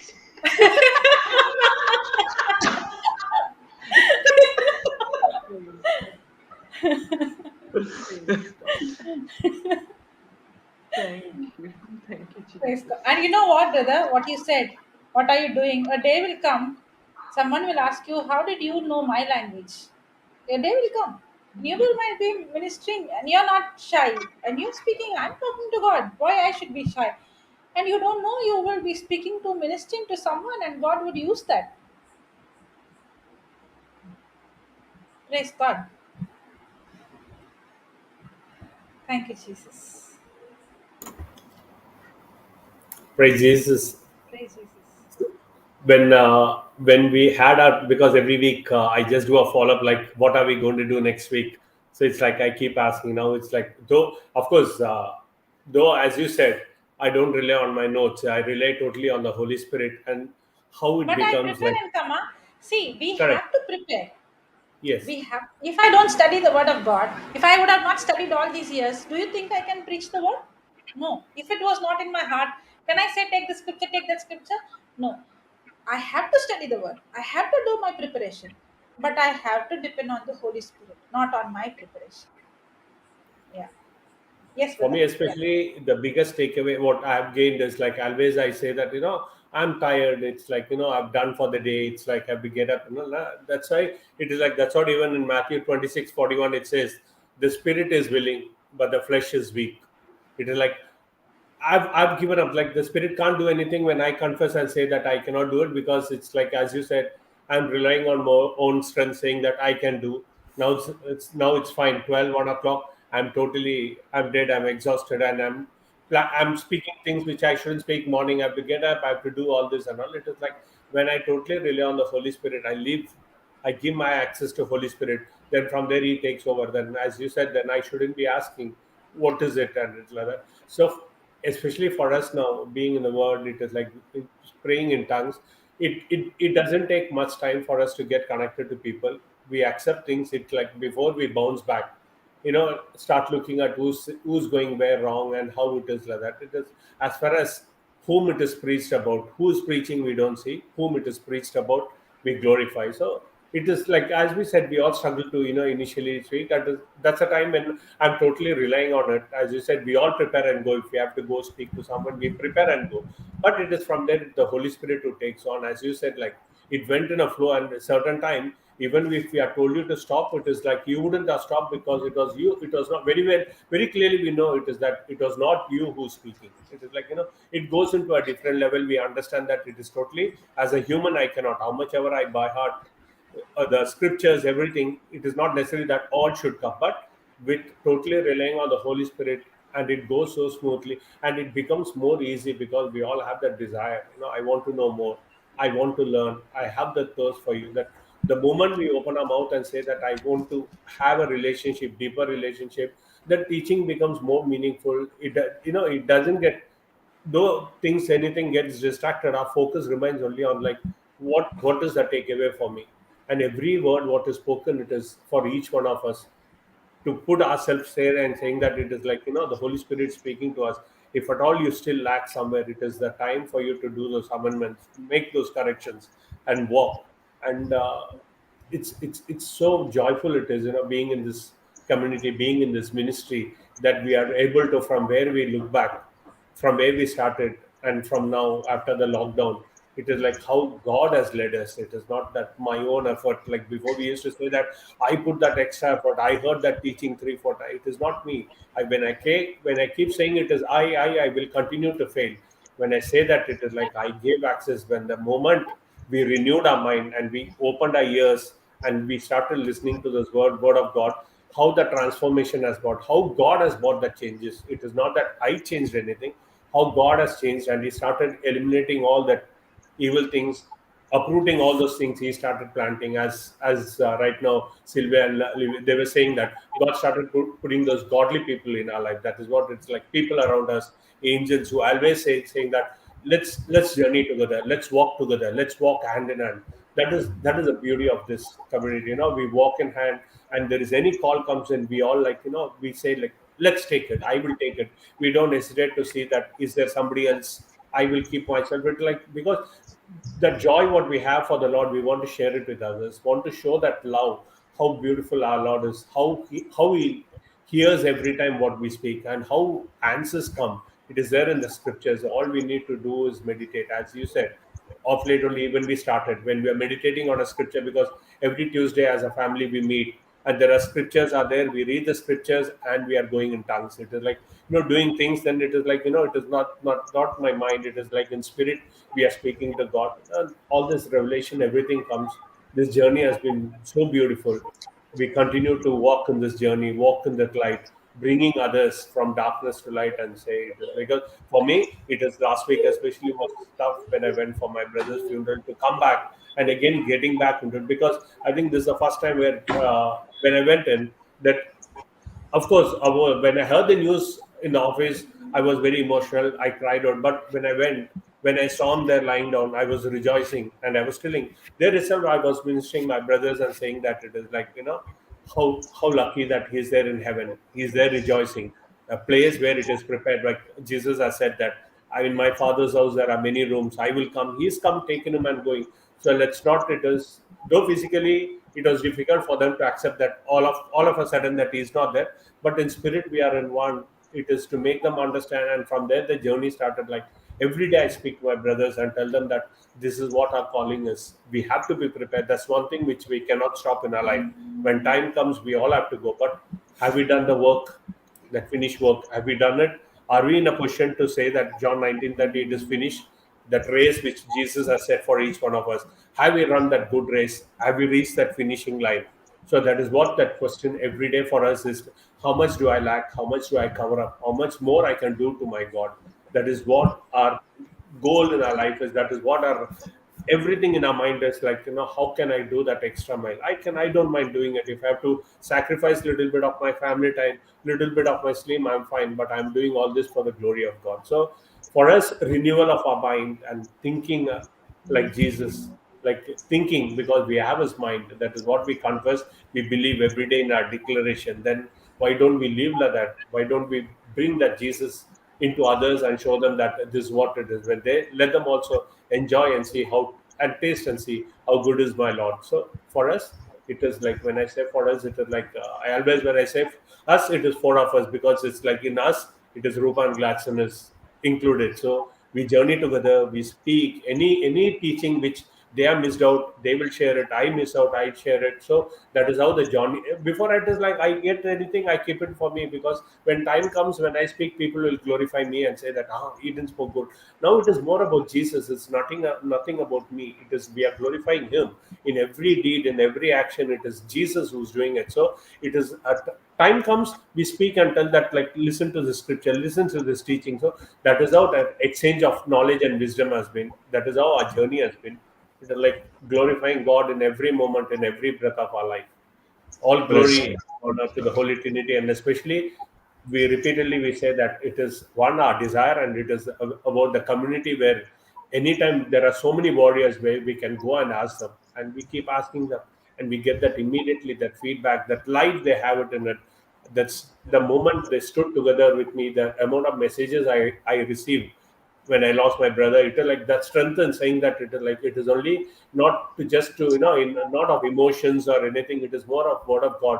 They were sending scriptures and strengthening, saying that it is God's will. So do not worry about it. Just rejoice. Where is He? And when you go, you strengthen them. So that is what I did. And I come back, and now I got whom I lost my brothers who I'm not in touch with. Now I've got them back. I speak to them regularly. I give them the scripture. They ask what it is. Certain like that. So even when everything was finished, first thing I just sent a message to Sister Kiyomi, and she asked, "What are you doing?"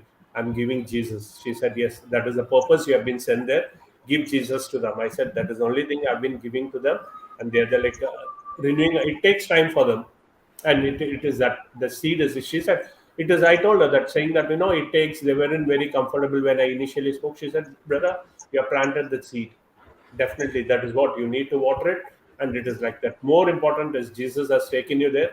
You have planted the seed. Now just leave it to them. That is like that. So it is like the journey's been good. I got my brothers back. There is a reunion we see in our brother's death. It is a new resurrection which has happened, and we all are glorifying our Lord and becoming a testimony for others.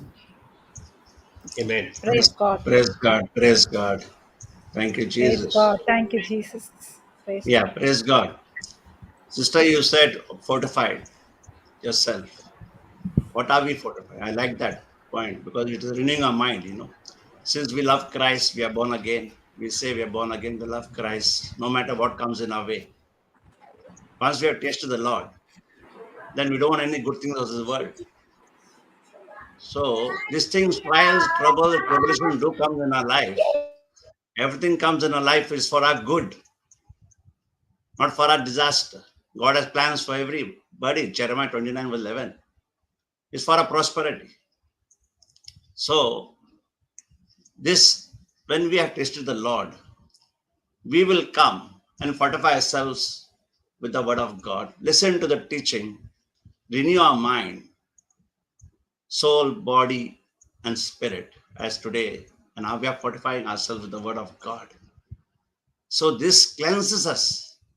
The spirit on Monday moves as Sister Jocelyn or anybody speaks from there. Depends on how we take it, how we receive it. So we have to be continuously with the word of God.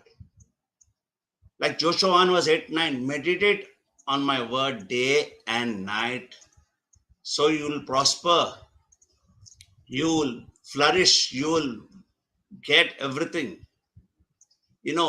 Everything worries, everything will be taken away. But we have to meditate that word of God, on the word of God, because word of God only sets us free. It is truth. The word becomes flesh and dwells among us once we receive that word. We see fathers, the priest saying in the church, God became flesh and dwell amongst us. That I realized only when I was in JCILM. I know I used to go to church and that word I used to, but once I was in JCILM for the last 2 years, I know that what is the word? Word became flesh and dwells among us. When the word abides in you and I abide in you, you'll bear fruit. So this is what it says. So we have to renew our mind. We have to fortify ourselves with the word of God, not fortify with the carnal thinking, as today's topic was done. Carnal thinking. Carnal thinking is what? The worldly things. Romans 12 verse 2 said, do not be conformed to this world, but transform yourself by the word of God. Give up every worldly things, every hatred, every jealousy, every ego. The anointing is given to each one of us. God's Spirit is already breathed His life in us. Spirit is already dwelling in us from when we could come alive in this world. God's Spirit, He carved us in the palm of His hand. He called us by name. Where are we? So once we tasted the Lord, my dear brothers and sisters, we don't want any good things of the world. We need to give that same love as brother. So just saying, we need to give others. And Sister Jocelyn was saying, don't keep that for your own self. That is jealousy. That is pride. That is ego. You don't see yourself growing because you are glorifying your own self. So what you receive freely, give others freely. What I receive from JCILM freely, from Sister Jocelyn, from all brother preacher, brother Johnson, all the teachings, going on every time. The small short teaching, what mighty monks they put, Sister Vienna puts everything in the group. Listen, listen, listen, listen. That renews your mind. The tormentor cannot come in your mind. 2 Corinthians 10 verse 5. Throw the same firing darts back to him, because he only can put thoughts here. Throw him back the darts back to him. That is the word of God. Because the Holy Spirit inspires us. The Spirit of God dwells in us. But we have to activate Him every day in our life. Every day we have to call upon Him, because third person given to you, to me, and to everybody. But we have to see. The thought comes here. But if we welcome Him, He comes, He sees the house clean. As Sister Jocelyn was saying, house clean, He comes first. Because we cannot throw Him out from here only. I'm washed in Jesus' precious blood. I'm child of God. Who are you? Get out. You cannot be like, the priest's sons.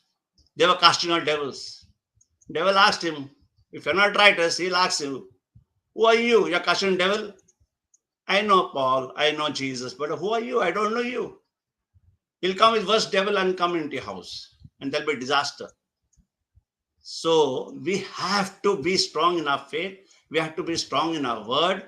The Holy Spirit, we have to activate Him every day. Every day is given to you and to me. Like we are talking about tongue, praying, tongues. Call upon the Holy Spirit. Fall afresh upon me. Fall afresh upon you. You are my counselor, guide, comforter. You will teach me. You will take everything from Jesus and give to me, because I am body of Christ. Christ dwells in me. Because I eat His body and drink His blood. When I eat His body and drink His blood, the word, He dwells in me, I dwell in Him. 1 Corinthians 11, verse 23, 24. You often eat His bread and drink His blood. You do remember the Lord's death till He comes. What is that? Passion, death, and resurrection. 1 Corinthians 11 verse 30, if you eat the bread in unworthy manner, for many are weak, many sick, many die, St. Paul says to the people of Corinthians. Why? Because he is holy. He wants you and me to be holy. And that come how? By the word of God. Because the word of God, when we read, meditate on it, it sanctifies us. And the Holy Spirit inspires us, is give us his understanding. Unless we don't sit, Luke 24 verse 45, we will not get the understanding. God opened the mind to understand the scripture. I love that when Brother Johnson was teaching on that, or Sister Jocelyn, I remember that went fatak, it went in my head. Yeah, like a glue, it stuck. That's why I tell this again and again. And once you receive God's love, when I was in Goa this time, the Holy Spirit, I had the desire to, Lord, to teach me what to speak. I need to get one person every day. The Lord told me, you don't have to give big sharma, big teaching. Just teach them on God's love. God's love. Love your God, love your neighbors. I asked everybody from whom I started, do you love God? Yes. Then why you gossip of others? Why you hate neighbors? Why there is no reconciliation? Why we are carrying the baggage on our shoulder when Jesus said, cast your care, throw it on me. I care for you. He cares for you. He cares for neighbors. He cares for everybody. And you say you love God. It means John says you're a liar. In 2 John 4 something. You're a liar. Because you say I love God, but you don't love your neighbors. So this is a simple thing. You don't require theology to study or anything. When you tasted the Lord, unconditional love, what you did to me, okay, I talk to you. It may be anybody. I love you. If I can help you, I'll help you. If I cannot help you, I'll just put tape for your mouth, keep quiet. But I'll not be partake of that gossip. I'll not be partake of that, of the stories, neighbor story, this story, what happened there, what happened here. No. That is not my business. My love, my thing, what I receive freely, give freely. Jesus didn't do that. Jesus only loved everybody. Jesus forgave everybody. Unconditional love, what I receive, I give everybody. So we need to teach everybody God's love. This is death, passion, resurrection. What he told us to preach. Romans 10 verse 8 and 9. Where's the word? Word is in your lip, in your heart. And that is what you confess. What 9 says. If you confess with the mouth, Jesus is Lord. And believe in your heart that God raised him from the dead. So what do you want to confess? What do you want to speak? Passion, death, resurrection. God's love. Agape love of the Father. Through his Son, Lord Jesus. We had to be on the cross. He didn't punish me or you or anybody. He said, for those who believe, everybody who believes in him will live forever, will live with me forever, will have eternal life, will have direct intimacy with the Father, will have direct relation with the Father, he'll direct talk to the Father. That love only, then we can come in front of the Father anytime, sons and daughters of the Heavenly Father. Praise God, sister. Thank you for renewing our mind. Thank you, Holy Spirit.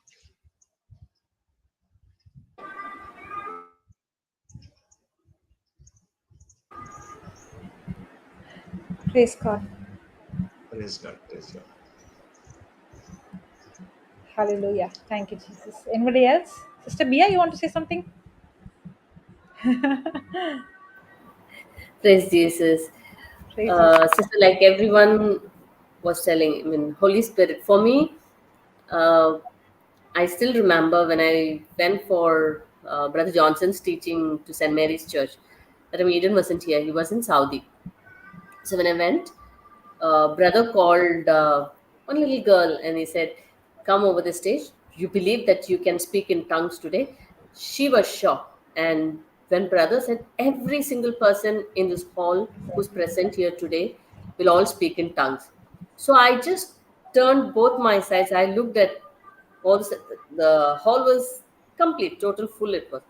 But for me, I had this fear when you start talking in tongues, maybe you will fall. All these things, that fear was there. So I was like, should I wait or should I go? Because that fear in me was there. And as brother was talking, as brother was telling everyone, close your eyes and just meditate on what I am telling. And suddenly I heard one sound, and this girl, she fell down on the stage. And for me, after looking at that, I was like literally shivering. But I didn't. Then I said, okay, it's fine, no problem. Then started again, I'm closing my eyes, but then I'm not able to meditate or repeat the scriptures what brother's telling. Again, I'm opening my eyes, I'm looking at others. There's one or two, uh, screaming so loud and praying. So I'm scared. So I said, it's fine, no problem. Again, but I cannot leave now. I'm in the second row in the front. So I'm just praying. My only prayer at that time was I should not fall, because I don't know what will happen after that. So I'm only praying I should not fall. And then as I was praying, slowly I felt, a kind of, I was feeling very cold. Uh, and I started shivering, but I said, no, nothing is wrong in me. As I was going on praying in tongues, then after a long time, everything finished, stopped. So brother asked, I'm sure that everyone is activated with the tongues, gift of tongues. And then he said, those who have not got activated, please come and visit us in room number so and so. Then I said, okay, fine. But I am not sure if I didn't have, but that fear in me was there. So I went up, and there was another brother. It was not Brother Johnson was it, and there was a sister and two other brothers. So I went to this brother and I said, I don't know if I received the gift of tongues. He said, what are you talking? I said, I don't know. Brother said, if you have not received, please come up. So I've come here.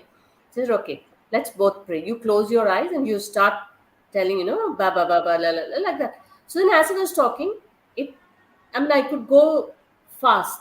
And he said, just go home and start practicing it every single day. But I used to have that fear, what others will think about me and things like this.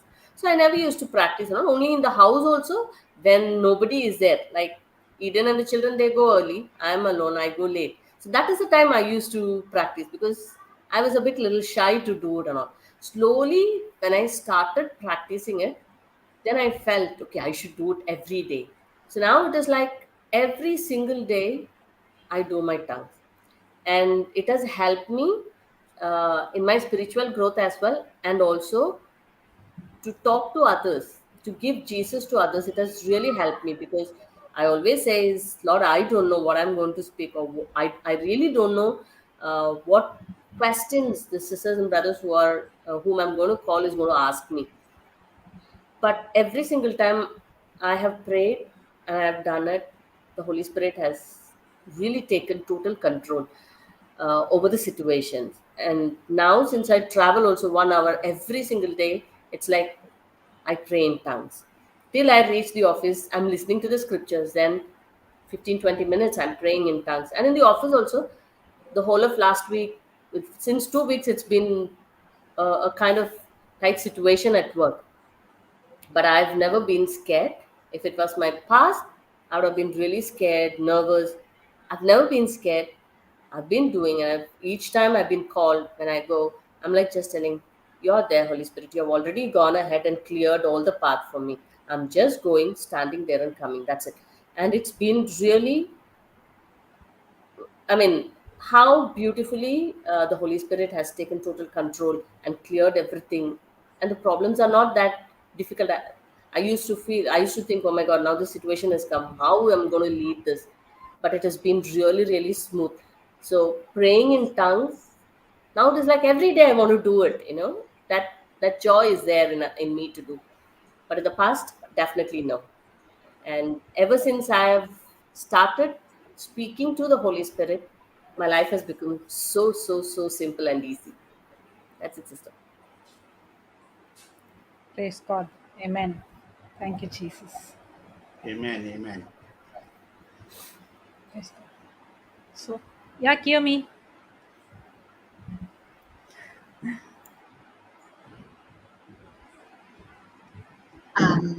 Sister, like you said, no, we're studying, we're sharing, we're preaching, everything we're doing.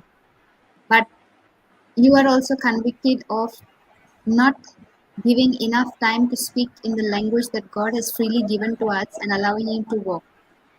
So this conviction came to me like 2 days back. And I went back because this is my base. This is where he delivered me the first. That's how the Melbourne tongues came. Because for me, I never had a problem activating the gift. I never had a problem.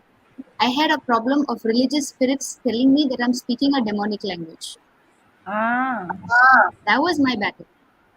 That for a longest, it took me, I think, more than a year or so to, like, because I would not be allowed to hear, I would not be allowed to speak, I would not be allowed to say anything. Because the religious spirits around me all said, you are following the wrong things, you are speaking the wrong things, you are trying to connect with the demons. So many things were said to me. So I never had a problem activating, because for me it's like this: you said it, I believe it. But then the deception came.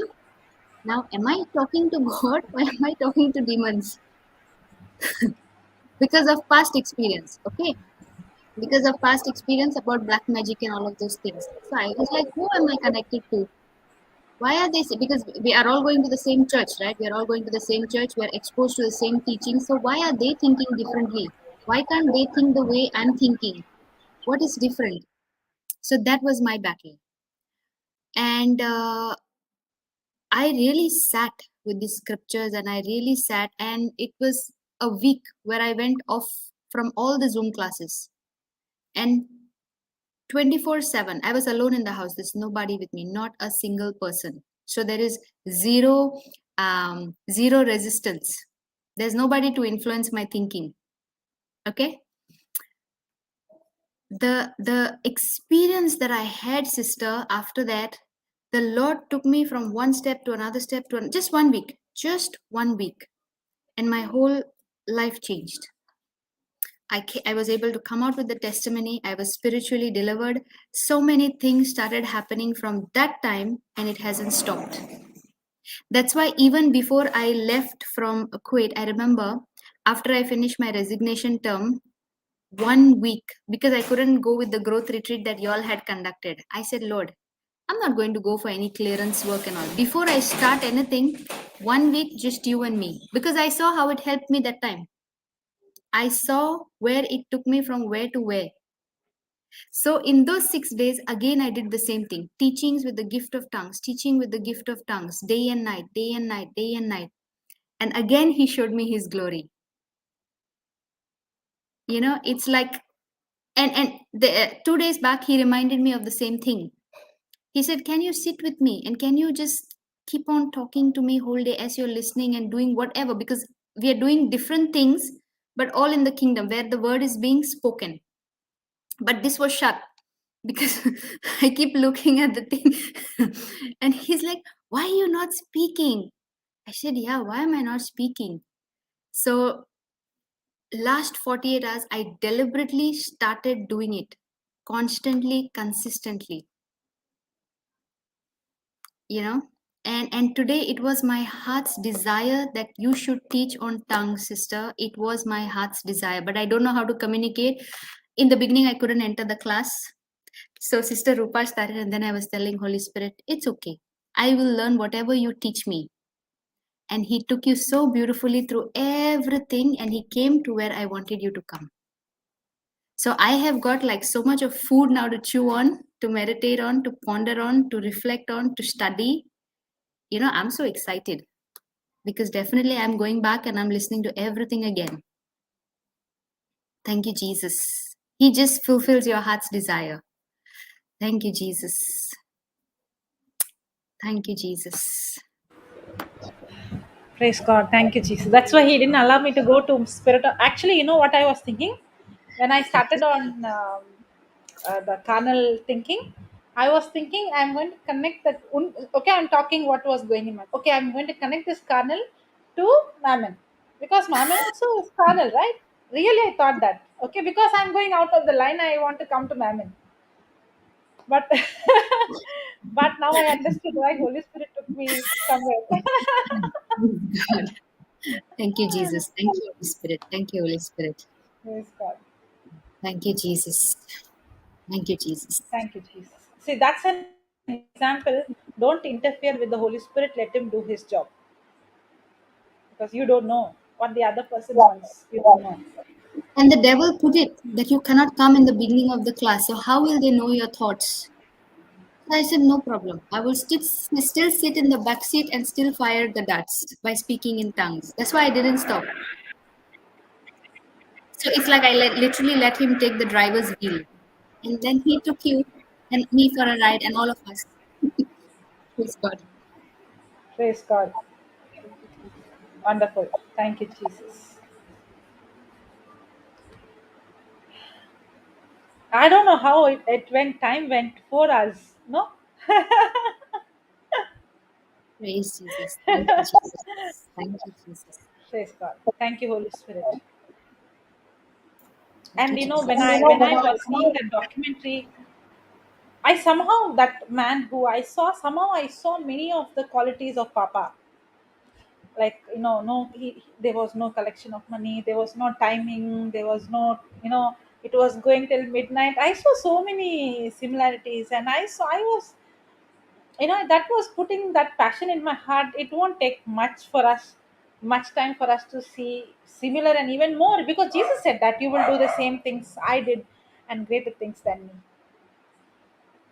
So if it depends on me whether I'm carrying a bucket or I'm carrying a tanker. It depends not on God. See, when people pray for revival, they think God has to move. God is saying, I have already moved. Now you have to move from where you are to learn to see the unseen and speak the unseen. Praise God. And one of when it comes to especially healings and all, many healings, most of the healings or all the healings which I see with my eyes, I have already seen it so many years ago. So people think, okay, today God healed today, but it took so many years of me imagining and visualizing. If you ask me, when I see anybody with short hand, completely amputated hand, I would immediately start imagining the bone popping, the flesh popping out, and I would see the hand growing. I see that because I know how in the past, whatever I saw and whatever I spoke by faith, today God is manifesting. Because it did not take God such a long time, it took for me such a long time to change from what I see to what the word of God says. It is not God who took long, I is taking the long time. So that's what I do. I see people coming out of coffin. I see that. I see. And if I don't see, if Abraham had to see the stars, he has to see he has to see countless, he has to imagine. If he is not going to imagine, then how would God manifest that what God has for him? So we have to see that revival. We have to see, see people's life changing. We have to see the sick getting healed. We have to see, we have to see that it is not I doing, but it is Jesus in me doing. But Jesus cannot do through me without me cooperating with him. And and the gift of tongues is the main key, because the gift of tongue is the key for every other gift that we have. It unlocks every other gift. Many people come and tell me, how did you know that I had this problem? How did you say exactly these words? First of all, I did not even think of anything like that. I started to speak whatever I was inspired to speak. When they say, I'm like, oh, now how did, in fact, I realized, even without studying about the 9 gifts and all those things, without even knowing those gifts, I saw many of the gifts already activating in my life. How? Gift of tongues unlocks all the other gifts.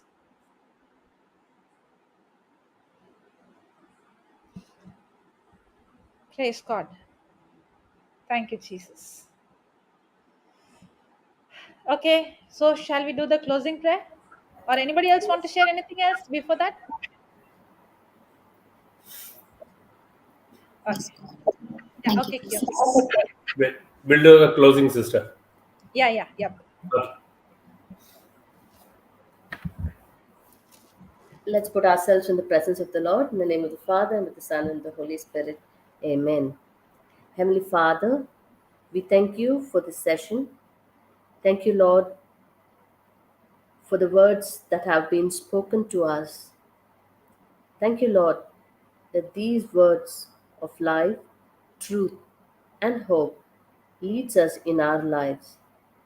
We thank you, Heavenly Father, for your abundant love and blessings in our life.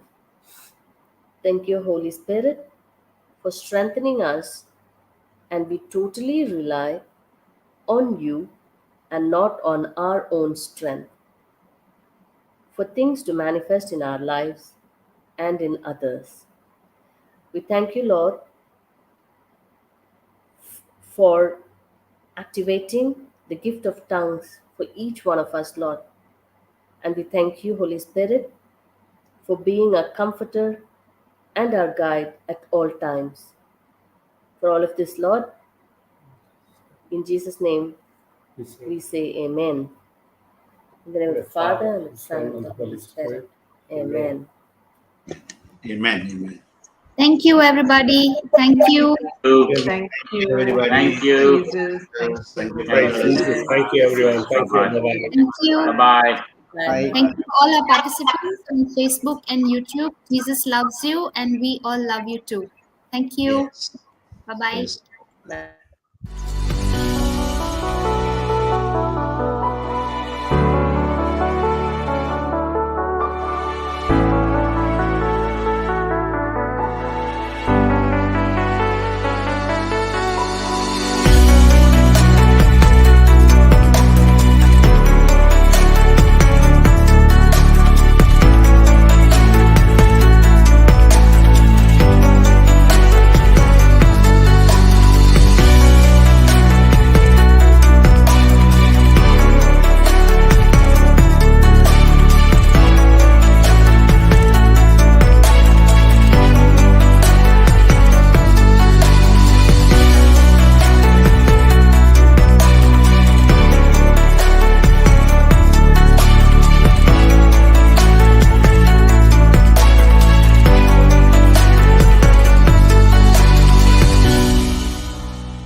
Son, the secret is not how many retreats I attend, not how much of the Bible I know. The secret is how much of the instruction I'm putting into practice. The Christian life is to learn how to fight this battle. And this battle is not physical, and this battle is spiritual, and this battle is every moment, every second.